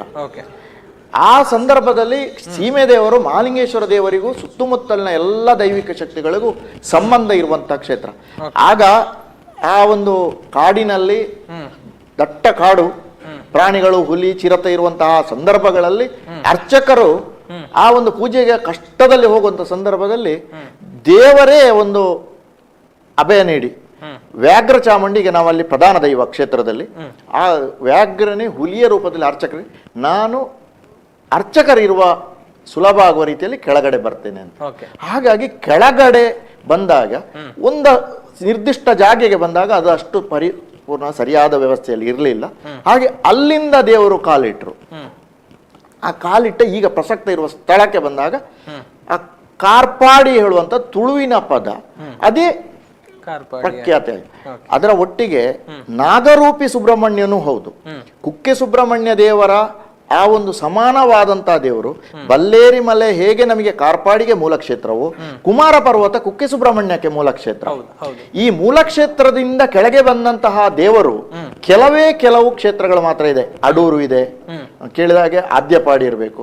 ಬೇರೆ ಬೇರೆ ಕ್ಷೇತ್ರಗಳಲ್ಲೆಲ್ಲ ಅಲ್ಲೇ ಪೂಜೆಗೊಳ್ಳುವಂತಹ ಸ್ಥಿತಿ ಈಗಲೂ ಇದೆ. ಅಂತ ಕೆಳಗಡೆ ಬಂದಾಗ ಆ ದೇವರಿಗೆ ಮತ್ತಷ್ಟು ಶಕ್ತಿ ಇದೆ. ಈ ಕ್ಷೇತ್ರ ಕೆಳಗೆ ತಪ್ಪಲಿಗೆ ಬಂದು ಭಕ್ತರ ನಡುವೆಗೆ ಬಂದದ್ದು, ಅಂದ್ರೆ ಭಕ್ತರ ನಡುವೆಗೆ ದೇವರೇ ಬಂದದ್ದು. ದೇವರೆಡೆಗೆ ಭಕ್ತರು ಹೋಗುವುದಲ್ಲ ಕಷ್ಟಪಟ್ಟು, ಆದ್ರೆ ಹೋಗ್ತೇವೆ. ಈಗ ನಾಳೆಯ ದಿನ ನಾವು ಕೈಲಿ ಕಡಿದು ಹೋಗ್ತೇವೆ. ವರ್ಷದಲ್ಲಿ ಒಂದು ದಿವಸ ನಾವು ಅಲ್ಲಿ ಹೋಗಿ ಪ್ರಾರ್ಥನೆ ಮಾಡಿ ಬರ್ತೇವೆ, ಮೂಲ ಮೃತ್ತಿಗೆ ತಕೊಂಡು ಬರ್ತೇವೆ ಮೂಲ ಕ್ಷೇತ್ರಕ್ಕೆ. ಅಂತ ಸಂದರ್ಭ ಈ ಕ್ಷೇತ್ರ ಬಹಳ ಹಿರಿಮೆ ಮತ್ತು ಕಾರ್ಣಿಕ. ರಾಜ ಮಹಾರಾಜರ ಬಹುಶಃ ಈ ಇತಿಹಾಸದಲ್ಲಿ ನಮಗೆ ಆ ಮಯೂರ ವರ್ಮ ಹೇಳುವಂಥದ್ದು, ಆ ದೇವಸ್ಥಾನಗಳನ್ನು ಕಟ್ಟಿದ ವ್ಯಕ್ತಿಯನ್ನು ಹೇಳುವಂಥದ್ದು ಇತಿಹಾಸದಲ್ಲಿ ಕೇಳ್ತೇವೆ. ಆ ಕಾಲಘಟ್ಟವಾಗುವುದು ನಮಗೆ ಸರಿಯಾದ ಮಾಹಿತಿಗಳು ಇನ್ನೂ ಕೂಡ ಇತಿಹಾಸಕಾರರಿಂದ ಸಿಗ್ಲಿಲ್ಲ. ಅಷ್ಟು ಪುರಾತನ ಇದೆ, ಅಷ್ಟು ಕಾರ್ಣಿಕವೂ ಇದೆ. ಹಾಗಾಗಿ ಕೇವಲ ಆರ್ಯಪು ಗ್ರಾಮ ಅಲ್ಲ, ಅದೆಷ್ಟೋ ಗ್ರಾಮಗಳಿಂದ. ಯಾಕೆ ಹೇಳಿದ್ರೆ ಇದು ಕೇವಲ ದೈವದ ನುಡಿಗಟ್ಟಿನಲ್ಲಿ ಬರ್ತದೆ. ಇದು 400 ಸುಬ್ರಾಯರು ಅಂತ, 4 ಊರಿನ ಸುಬ್ರಾಯರು. ಈಗ ಒಂದು ಊರು ಹೇಳಿದ್ರೆ ಅದು ಕಂದಾಯ ಲೆಕ್ಕದಲ್ಲಿ ನಮಗೆ ಒಂದು ಗ್ರಾಮ ಅಂತ ಆಗಿದೆ. ಈ ಇತಿಹಾಸದಲ್ಲಿ 100, 200, 500 ವರ್ಷದ ಹಿಂದೆ ಒಂದು ಊರು ಹೇಳಿದ್ರೆ ಅದು ಒಂದು ಹೋಬಳಿ ಆಗಿರ್ತದೆ. ಹಾಗಾಗಿ 4 ಹೋಬಳಿ ಇರ್ಬೋದು, ತಾಲೂಕು ಲೆಕ್ಕವೂ ಇರ್ಬೋದು. ಈ ಲೆಕ್ಕದಲ್ಲಿ ಇದು ಬಹಳ ವ್ಯಾಪ್ತಿ ಜಾಸ್ತಿ ಇರುವಂತ ಕ್ಷೇತ್ರ. ಹಾಗಾಗಿ ಭಕ್ತರು ಜಾಸ್ತಿ ಇದೆ, ಅಷ್ಟು ಹಿರಿಮೆ ಇರುವ ದೇವಸ್ಥಾನ. ಮಾತಾಡೋಣ. ಈಗ ಮತ್ತೆ ಸಂಪರ್ಕಕ್ಕೆ ಬಂದಿದ್ದಾರೆ. ಹಲೋ ಹಲೋ ಹಲೋ ಕೇಳ್ತಾ ಇಲ್ಲ ಸ್ವಾಮಿ. ಹಲೋ ಹಲೋ ಹೇಳಿ, ಕೇಳುದಿಲ್ಲ. ಹಲೋ ಹಲೋ ಓಕೆ, ಸಂಪರ್ಕ ಸಾಧ್ಯ ಆಗ್ತಾ ಇಲ್ಲ. ಇನ್ನೊಂದಷ್ಟು ಮಾತುಕತೆಯನ್ನು ಮುಂದುವರಿಸೋಣ ಅನ್ನುವಂಥದ್ದು ಹೇಳ್ತಾ, ಈಗ ಬಹುಶಃ ಎಲ್ಲ ವಿಚಾರಗಳನ್ನ ಉಲ್ಲೇಖ ಮಾಡಿದ್ರು. ಅಂದ್ರೆ ಹಂತ ಹಂತವಾಗಿ ಹೇಗೆ ತಾವು ಈ ನೆಲೆಯಲ್ಲಿ ಕಾರ್ಯೋನ್ಮುಖರಾದ್ರಿ ಅನ್ನುವಂಥದ್ದನ್ನು ಕೂಡ ತಾವು ವಿವರಣೆಯನ್ನ ಕೊಟ್ರಿ. ಅದರ ಜೊತೆಗೆ ತಮ್ಮ ಒಂದು ಮೂಲಕ ನಡೆದಿರುವಂತಹ ಪ್ರಯತ್ನಗಳು, ತಮ್ಮ ಒಂದು ಭಾಗವಹಿಸುವಿಕೆಯ ಬಗ್ಗೆ ಕೂಡ ಹೇಳಿದ್ರಿ. ಇನ್ನು ಈ ಹಿಂದಿನ ಬ್ರಹ್ಮಕಲಶ ಯಾವಾಗ ನಡೆದಿದೆ ಅನ್ನುವಂಥ ಬಗ್ಗೆ ಒಂದು ಸಂಕ್ಷಿಪ್ತವಾಗಿ. 2009 ಮೇ 17 ಆಗಿನ ಸಂದರ್ಭದಲ್ಲಿ ಬ್ರಹ್ಮಕಲಶ ನಡೆದಿದೆ. ಸರಿ. ಆ ಸಂದರ್ಭದಲ್ಲಿ ಕಾರಣ ಏನಾಯ್ತು ಹೇಳಿದ್ರೆ, ಹಿಂದೆ ಕ್ಷೇತ್ರೇಶರಾಗಿದ್ದವರು KS ಪುತ್ರರು, ಕುಕ್ಕಾಡಿ ಪುತ್ರರ ಮನೆತನದವರು. ಆ ಸಂದರ್ಭದಲ್ಲಿ ಏನಾಯ್ತು ಹೇಳಿದ್ರೆ, ಇದು ಎಂಡೋಮೆಂಟ್ ಪ್ರಯೋಗ. ಕಾರಣ ನಾವೇ ಊರವರೇ. ಇದು ದೇವಸ್ಥಾನ ಮೊದಲಿಂದ ಎಂಡೋಮೆಂಟ್ ಇತ್ತು, ಅವರು ನಡೆಸ್ತಾ ಇದ್ರು. ಏನೋ ಒಂದು ಸಣ್ಣ ಒಂದು ಭಿನ್ನಾಭಿಪ್ರಾಯಗಳು ಬಂತು. ಅವರು ಮತ್ತೆ ಅವರ ಅಣ್ಣ ಬಂದ್ರು, KR ಪುತ್ರರು ಅಂತ, ರಾಮಕೃಷ್ಣ ಪುತ್ರರು ಅಂತ. ಅವರು ಆಗ ಮತ್ತೆ ವ್ಯವಸ್ಥಾಪನಾ ಸಮಿತಿ ಮೊದಲಾಗಿ ಆಗುವಾಗ ಅವರು ಅಧ್ಯಕ್ಷರಾಗಿದ್ರು. ಆ ಸಂದರ್ಭದಲ್ಲಿ 2006ರಲ್ಲಿ ವ್ಯವಸ್ಥಾಪನಾ ಸಮಿತಿ ಆಗಿದೆ. ಅದಕ್ಕಿಂತ ಮೊದಲು ಗಣೇಶ್ ರಾವ್ ಅಂತ ಹೇಳೋರು ಮೊದಲು ಪುತ್ತೂರಾಯರ KS ಪುತ್ರರ ನಂತರ ಅವರು ಆಡಳಿತಾಧಿಕಾರಿ ಆಗಿದ್ರು. ಆ ನಂತರ ವ್ಯವಸ್ಥಾಪನಾ ಸಮಿತಿ ಆಯಿತು. ಆ ಸಮಿತಿಯಲ್ಲಿ ಕೂಡ ನಾನು ಒಬ್ಬ ಸದಸ್ಯ ಆಗಿದ್ದೆ. ಆ ಸಂದರ್ಭದಲ್ಲಿ ಈ ಕೆ ಎಸ್ ಪುತ್ತೂರಾಯರು ಜೀರ್ಣೋದ್ಧಾರ ಮಾಡಬೇಕು ಅಂತೇಳಿ ಹೊರಟಿದ್ರು. ಕೆಲವೊಂದು ಅಲ್ಲಿ ನಮ್ಮ ಊರಿನ ನಾವು ಕೂಡ ಅದರಲ್ಲಿ ವ್ಯಕ್ತಿಶಃ ನಾನು ಕೂಡ ಪ್ರಧಾನ ಪಾತ್ರಧಾರಿಯೇ, ನಾನು ಒಪ್ಪಿಕೊಳ್ತೇನೆ. ಯಾಕಂದ್ರೆ ಹಿಂದೆ ಆದ ತಪ್ಪುಗಳನ್ನು ನಾವು ಒಪ್ಪಿಕೊಳ್ಬೇಕಾಗ್ತದೆ. ಆ ಹುಡುಗಾಟಿಗೆ ಅಥವಾ ಯೌವನದಲ್ಲಿ ಮಾಡಿದ ತಪ್ಪುಗಳು ನಾವು ಒಪ್ಪಿಕೊಳ್ಬೇಕು. ಈಗ ನಾವು ಬ್ರಹ್ಮ ಕಲಶರು ಆಗ ಮಾಡಿದ ತಪ್ಪನ್ನು ಈಗ ನಮಗೆ ತಿದ್ದಿಕೊಂಡು ದೇವರ ಸೇವೆ ಮಾಡುವಂತ ಅವಕಾಶಕ್ಕೆ ಈಗ ದೇವರು ನಮಗೆ ಅವಕಾಶ ಕೊಟ್ಟಿದ್ದಾರೆ. ಆಗ ಕೆಲವೊಂದು ಸಮಸ್ಯೆಗಳು ಬಂದಾಗ ಅವರು ತೆಗೆದಿಟ್ರು, ದೇವರನ್ನು ಬಾಲಾಲಯದಲ್ಲಿಟ್ರು. 5-6 ವರ್ಷ ದೇವರು ಬಾಲಾಲಯದಲ್ಲಿ ಇರುವ ಪರಿಸ್ಥಿತಿ ಬಂತು. ಆಗ ಕಷ್ಟಪಟ್ಟು ಮಾಡಬೇಕಾಯ್ತು. ಆಗ ಗರ್ಭಗುಡಿ ಮತ್ತು ನಮಸ್ಕಾರ ಮಂಟಪ ಮಾತ್ರ ಮಾಡಬೇಕಾಯ್ತು. ಹಣಕಾಸು ನಿರೀಕ್ಷಿತ ಬರಲಿಲ್ಲ, ಸಮಸ್ಯೆ ಆಯ್ತು, ಡೇಟ್ ಇಟ್ಟಿತ್ತು, ಮಾಡಿ ಸುತ್ತು ಪೌಳಿ ಮತ್ತೆ ಮಾಡುವ ಚೆನ್ನಾಗಿದೆ ಹೇಳುವಂತ ಅಭಿಪ್ರಾಯ ಬಂದಿತ್ತು. ಹಾಗಾಗಿ ಅದೆಲ್ಲವೂ ಭೂಮಿ ಇರ್ಬೋದು, ಅದು ಆಗ ಭೂಮಿಯ ಯಾವುದೇ ರೀತಿಯ ಸೂಚನೆಗಳು ಪ್ರಶ್ನೆಯಿಂದಲೂ ಬಂದಿರಲಿಲ್ಲ. ಯಾರಿಗೂ ತಗೊಳ್ಬೇಕು ಅಂತೇಳಿ ಅಷ್ಟು ಹಣ ಕೊಟ್ಟು ತಗೊಳ್ಳುವಂತ ಸಾಧ್ಯತೆಯೂ ಆ ಕ್ಷೇತ್ರದಲ್ಲಿ ಇರಲಿಲ್ಲ. ಆಗ ಬ್ರಹ್ಮ ಕಲಶ ನಡೆದಿದೆ, ಬಹಳ ಚೆನ್ನಾಗಿ ನಡೆದಿದೆ.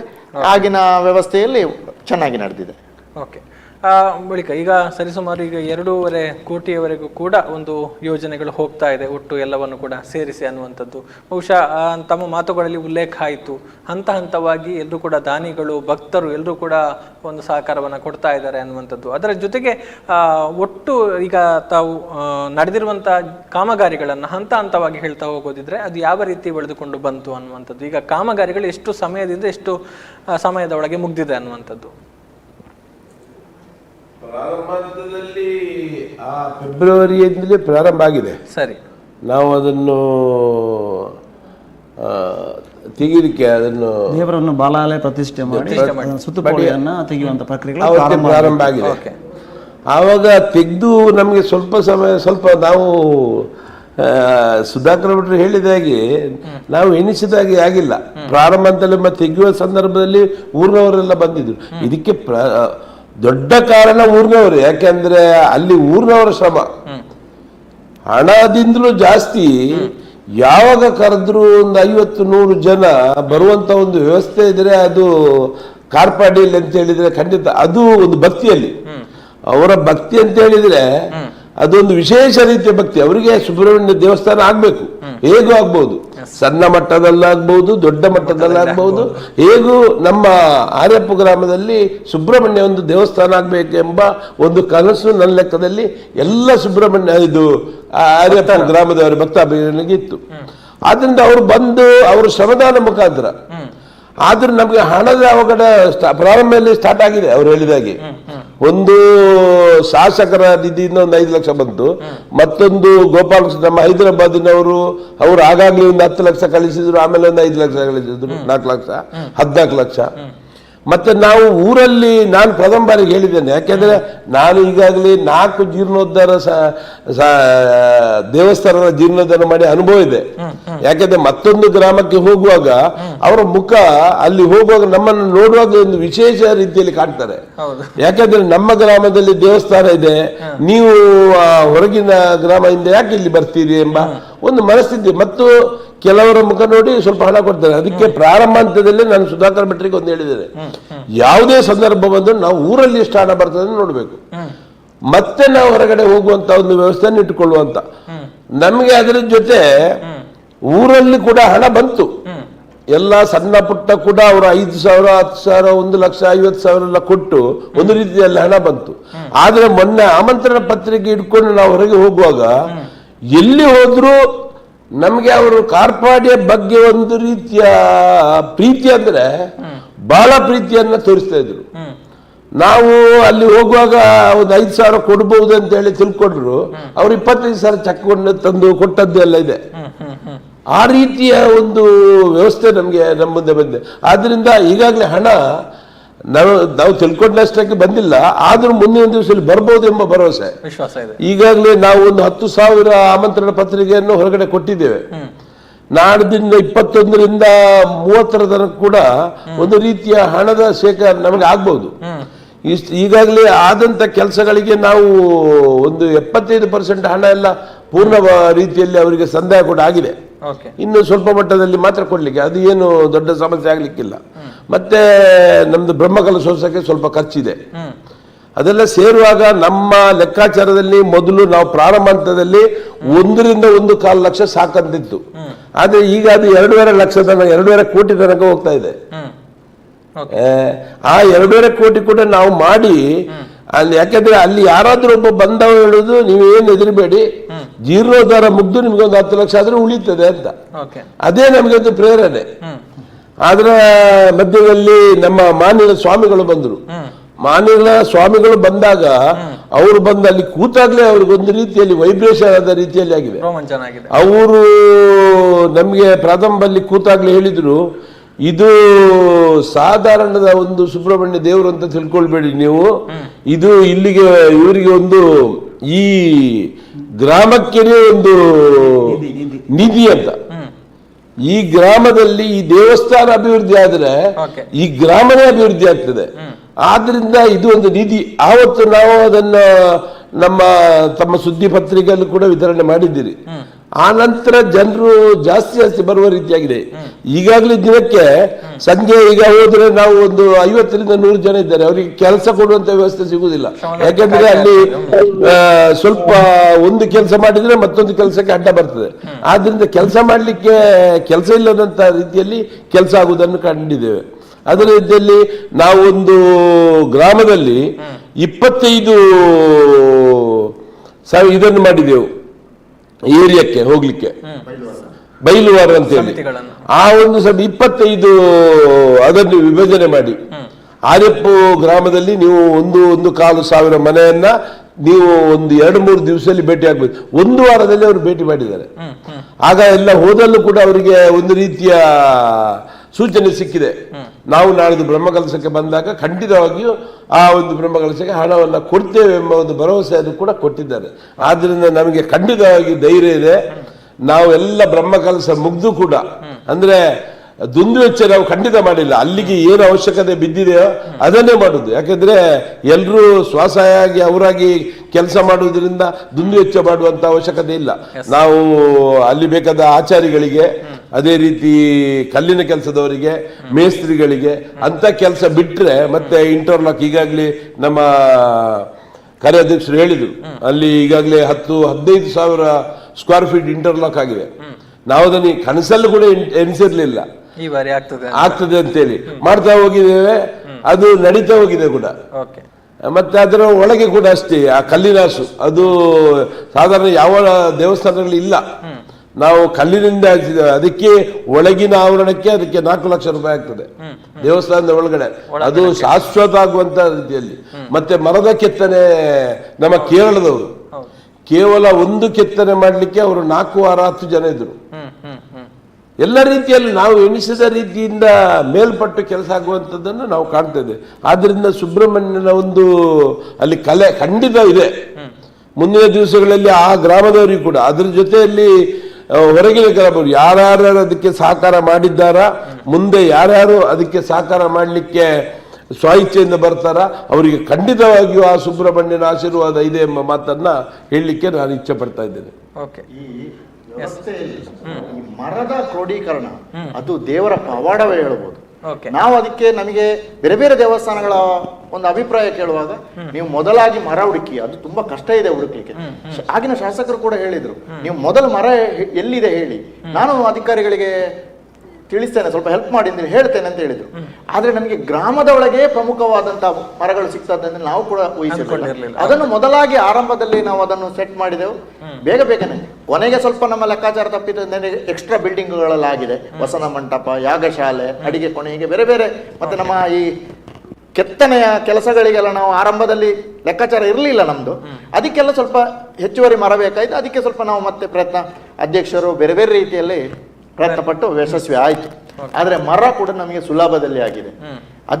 ಅದು ಕೂಡ ನಾವು ಆರಂಭದಲ್ಲಿ 80% ಮರ ಕೂಡ ಧರ್ಮಾರ್ಥವಾಗಿಯೇ ದೇವಸ್ಥಾನಕ್ಕೆ ದೇವರೇ ಒದಗಿಸಿಕೊಟ್ಟಿದ್ದಾರೆ. ಊರಿನಲ್ಲೇ ಆ ದಾನಿಗಳು ಕೊಟ್ಟಿದ್ದಾರೆ. ಅದು ವಿಶೇಷತೆ ನಮ್ಮ ಗ್ರಾಮದ್ದು. ಮಾತಾಡೋಣ ಈಗ. ಫೋನ್ ನಲ್ಲಿ ಕಾಯ್ತಾ ಇದ್ದಾರೆ. ಹಲೋ ಹಲೋ, ನಮಸ್ತೆ. ನಮಸ್ತೆ. ತಮ್ಮ ಹೆಸರು ಸರ್, ಎಲ್ಲಿಂದ ಕರೆ ಮಾಡ್ತಿದ್ದೀರಾ? ನಾನು ಆರ್ಯಪ್ಪಿಂದ ರಾಜೇಶ್ ಅಂತ. ಹಲೋ, ರಾಧಾಕೃಷ್ಣ ಅವರ ನಮಸ್ಕಾರ. ನಮಸ್ತೆ. ಮಾತಾಡಿ ಸರ್, ಮಾತಾಡಿ. ಈಗ ಇಲ್ಲಿ ಕಾರ್ಪಾಡಿ ಸುಬ್ರಹ್ಮಣ್ಯ ದೇವಸ್ಥಾನದ್ದು ಬಹಳ ಒಳ್ಳೆಯ ಕೆಲಸ. ಒಂದು 3 ತಿಂಗಳು ಮೊದಲು ಬಂದು ನೋಡಿದಾಗ ಈಗ ನೋಡಿದಾಗ ಏನೋ ಒಂದು ವ್ಯತ್ಯಾಸ ಇಲ್ಲಿ. ಅವಾಗ ಯಾವುದೇ ಒಂದು ಇಲ್ಲಿ ಕೆಲಸ ಕಾರ್ಯಗಳು ಇಲ್ಲಿ ನಡೆದಿರ್ಲಿಲ್ಲ. ಇದು ಆಗ್ತದ ಅಂತ ಡೇಟ್ ಫಿಕ್ಸ್ ಆಗಿತ್ತು, ಇದು ಆಗ್ತದಾ ಇಲ್ವಾ ಅಂತ ನಮ್ಗೆ ಒಂದು ನೋಡುವವರಿಗೆ ಒಂದು ಆಗಿತ್ತು ಅದು. ಈಗ ಬಂದು ನೋಡಿದ್ರೆ ಒಂದು ವಾರಕ್ಕೆ ಮೊದಲು ಬಂದು ನೋಡಿದ್ರೆ ಇಲ್ಲಿಯ ವ್ಯವಸ್ಥೆ ನೋಡಿದ್ರೆ ಬಹಳ ಚೆನ್ನಾಗಿದೆ, ಭಾರಿ ಸುಂದರವಾಗಿ ಕಾಣ್ತಾ ಇದೆ. ಅಲ್ಲಿ ದೇವಸ್ಥಾನದ್ದಾಗಿರ್ಬೋದು, ಹಾಗೆ ಅಲ್ಲಿ ಹೊರಾಂಗಣ ಅದಿದೆಲ್ಲ, ಮತ್ತೆ ಊಟದ್ದು, ಇಲ್ಲಿ ಸಭಾ ಕಾರ್ಯಕ್ರಮದ್ದು ಎಲ್ಲ ಇದಾಗಿ ಬಹಳ ಸುಂದರವಾಗಿ ಆಗಿದೆ ಇಲ್ಲಿ. ಸರಿ. ಆದ್ರೆ ನಮ್ದು ಇವರು ರಾಧಾಕೃಷ್ಣ ಬೂದಿಯಾರ್ ಅವರೇ ಹೇಳಿ ಇದು ಈಗ ಅಲ್ಲಿ ಒಂದು ಇದು ಮಾಡುದಂದ್ರೆ, ಈಗ ನಾವು ಮೊದಲಿಂದ ಇಲ್ಲಿ ನಾವಿಲ್ಲಿ ಭಕ್ತಾದಿಗಳು ಬರ್ತಾ ಇದ್ದೇವೆ, ಇದು ಮಾಡ್ತಾ ಇದ್ದೇವೆ, ಇಲ್ಲಿ ಪೂಜೆ ಪುರಸ್ಕಾರ ಎಲ್ಲ ಮಾಡ್ತಾ ಇದ್ದೇವೆ. ಆದ್ರೆ ಇಲ್ಲಿ ಅರ್ಚಕರ ಒಂದು ನೇಮಕ ಬಾರಿ ಇದಾಗ್ತಾ ಉಂಟು ನಮ್ಗೆ. ಇಲ್ಲಿ ಅರ್ಚಕರು ಕರೆಕ್ಟ್ ಆಗಿ ಇಲ್ಲ ಅಂತ ಅನ್ಸ್ತಾ ಉಂಟದು. ಇಲ್ಲಿ ಈಗ ನೋಡಿದ್ರೆ ಮೊದಲನೆಯವರ ಅಧ್ಯಕ್ಷರು ಇಲ್ಲಿ ಯಾವುದು ಎಂಡೋಮೆಂಟ್ನಲ್ಲಿ ಇಲ್ಲಿ ಇದರ ಸಮಿತಿಯ ಅಧ್ಯಕ್ಷರೇ ಈಗ ಪೂಜೆಗೆ ಇದ್ದಾರೆ, ಅರ್ಚಕರಾಗಿದ್ದಾರೆ ಅಲ್ಲಿ. ಈಗ ಬೇರೆ ಒಂದು ಒಳ್ಳೆ ಅರ್ಚಕರನ್ನು ಅಲ್ಲಿ ನೇಮಿಸಲು ನಿಮಗೆ ಒಂದು ಮಾಡಿದ್ರೆ ಒಳ್ಳೇದಂತ ನಮ್ಮ ಎಲ್ಲ ಗ್ರಾಮಸ್ಥರದ್ದು ಭಕ್ತಾದಿಗಳ ಒಂದು ಕೋರಿಕೆ ನಮ್ದೊಂದು. ಇನ್ನು ಮೊದಲು ಈಗ ಬ್ರಹ್ಮಕಲಶ ಆಯ್ತು, ಇದಕ್ಕಿಂತ ನಂತರ ಏನು ಮಾಡಬೇಕು ಅದರ ಲೆಕ್ಕ ಈಗ ಯಾರು ಅರ್ಚಕರು, ಅದು ಒಂದು ಒಳ್ಳೆ ಅರ್ಚಕರನ್ನು ನೇಮಿಸಿದ್ರೆ ಬಾರಿ ಚೆನ್ನಾಗಿರುತ್ತೆ ಅಂತ ನಮ್ಮೊಂದು ಅಭಿಪ್ರಾಯ. ನಿಮ್ಮ ಅನಿಸಿಕೆ. ಓಕೆ, ಉತ್ತರವನ್ನ ಕೊಡ್ತಾರೆ. ಅರ್ಚಕರಿಗೆ ಸಂಬಂಧಪಟ್ಟ ಹಾಗೆ ಮುಂದಕ್ಕೆ ಪ್ರಸಕ್ತವಾಗಿ ಆ ದೇವಸ್ಥಾನದಲ್ಲಿ ನಾನೇ ಅರ್ಚಕ ಕೆಲಸ ಮಾಡ್ತಾ ಇದ್ದೇನೆ, ಭಕ್ತಿ ಶ್ರದ್ಧೆಯಿಂದ ಮಾಡ್ತಾ ಇದ್ದೇನೆ. ಅದು ವ್ಯತ್ಯಾಸಗಳು ಅಥವಾ ಅವರವರ ಇದಕ್ಕೆ ಅದು ವ್ಯತ್ಯಾಸಗಳು ಬಂದ್ಬೋದು, ಇಲ್ಲ ಹೇಳೋದಿಲ್ಲ. ಅಧ್ಯಕ್ಷನಾಗಿದ್ದವನೇ ಯಾಕೆ ಅರ್ಚಕ ಕೆಲಸ ಮಾಡ್ತಾ ಇದ್ದಾನೆ, ಮಾಡಬಾರ್ದು ಅಂತೇಳಿ ಎಲ್ಲಿಯೂ ಇಲ್ಲ.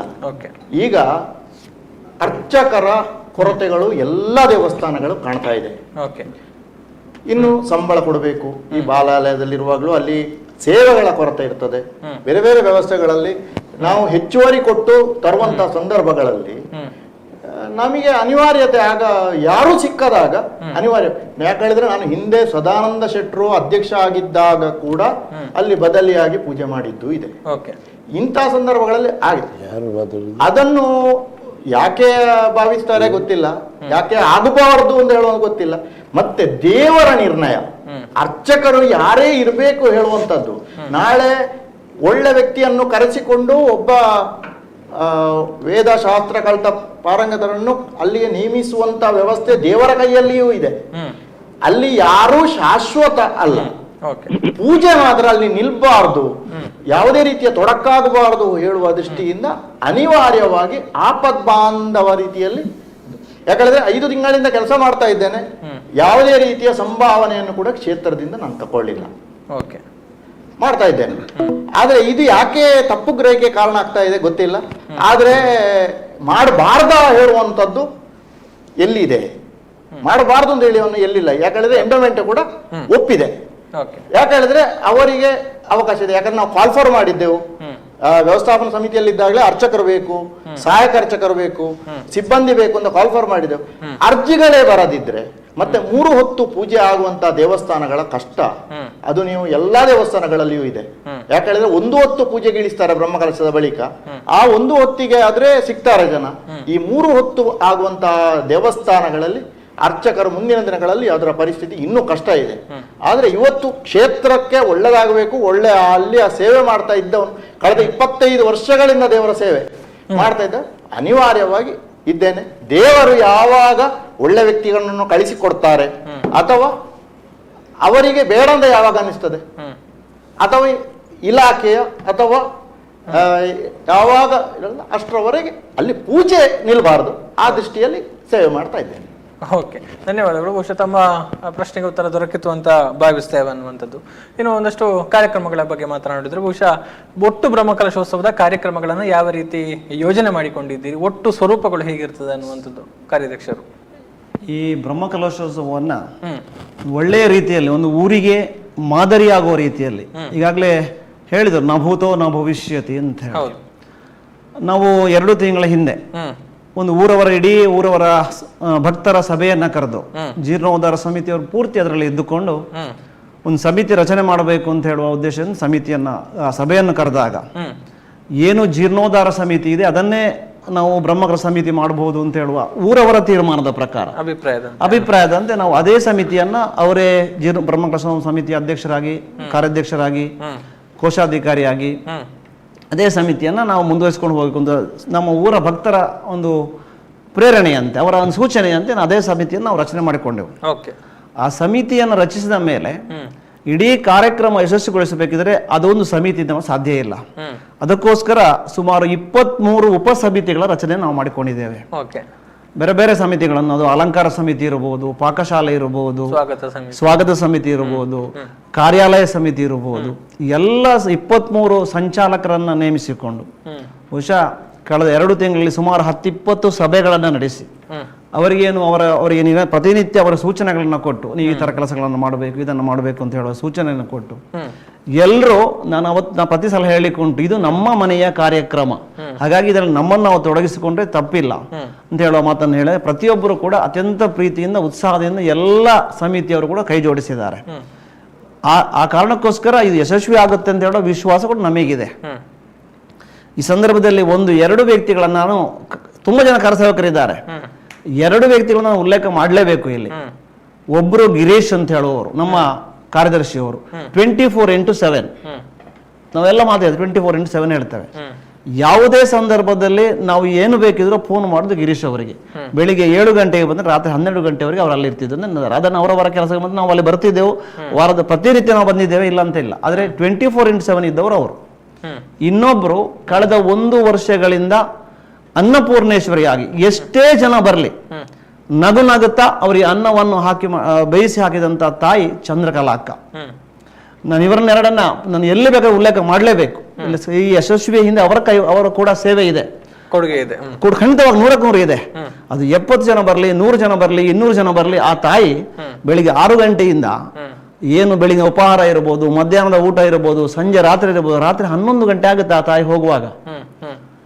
ತನ್ನ ಊರಿನ ದೇವಸ್ಥಾನ ನಾನು ಸೇವೆ ಮಾಡಬೇಕು ಅಂತ ಹೇಳುವ ಭಾವನೆಯಿಂದ ಇದೆಲ್ಲವೂ ನಂದು ಅಂತ ಹೇಳುವ ಭಾವನೆ ಬಂದಾಗ, ನನ್ನ ಗ್ರಾಮ ನನ್ನ ದೇವರು ಅಂತ ಭಾವನೆ ಖಂಡಿತವಾಗ್ಲೂ ಇದು ಅತ್ಯಂತ ಯಶಸ್ವಿಯಾಗಿ ನಡಲಿಕ್ಕೆ ಸಾಧ್ಯ ಆಗಿದೆ.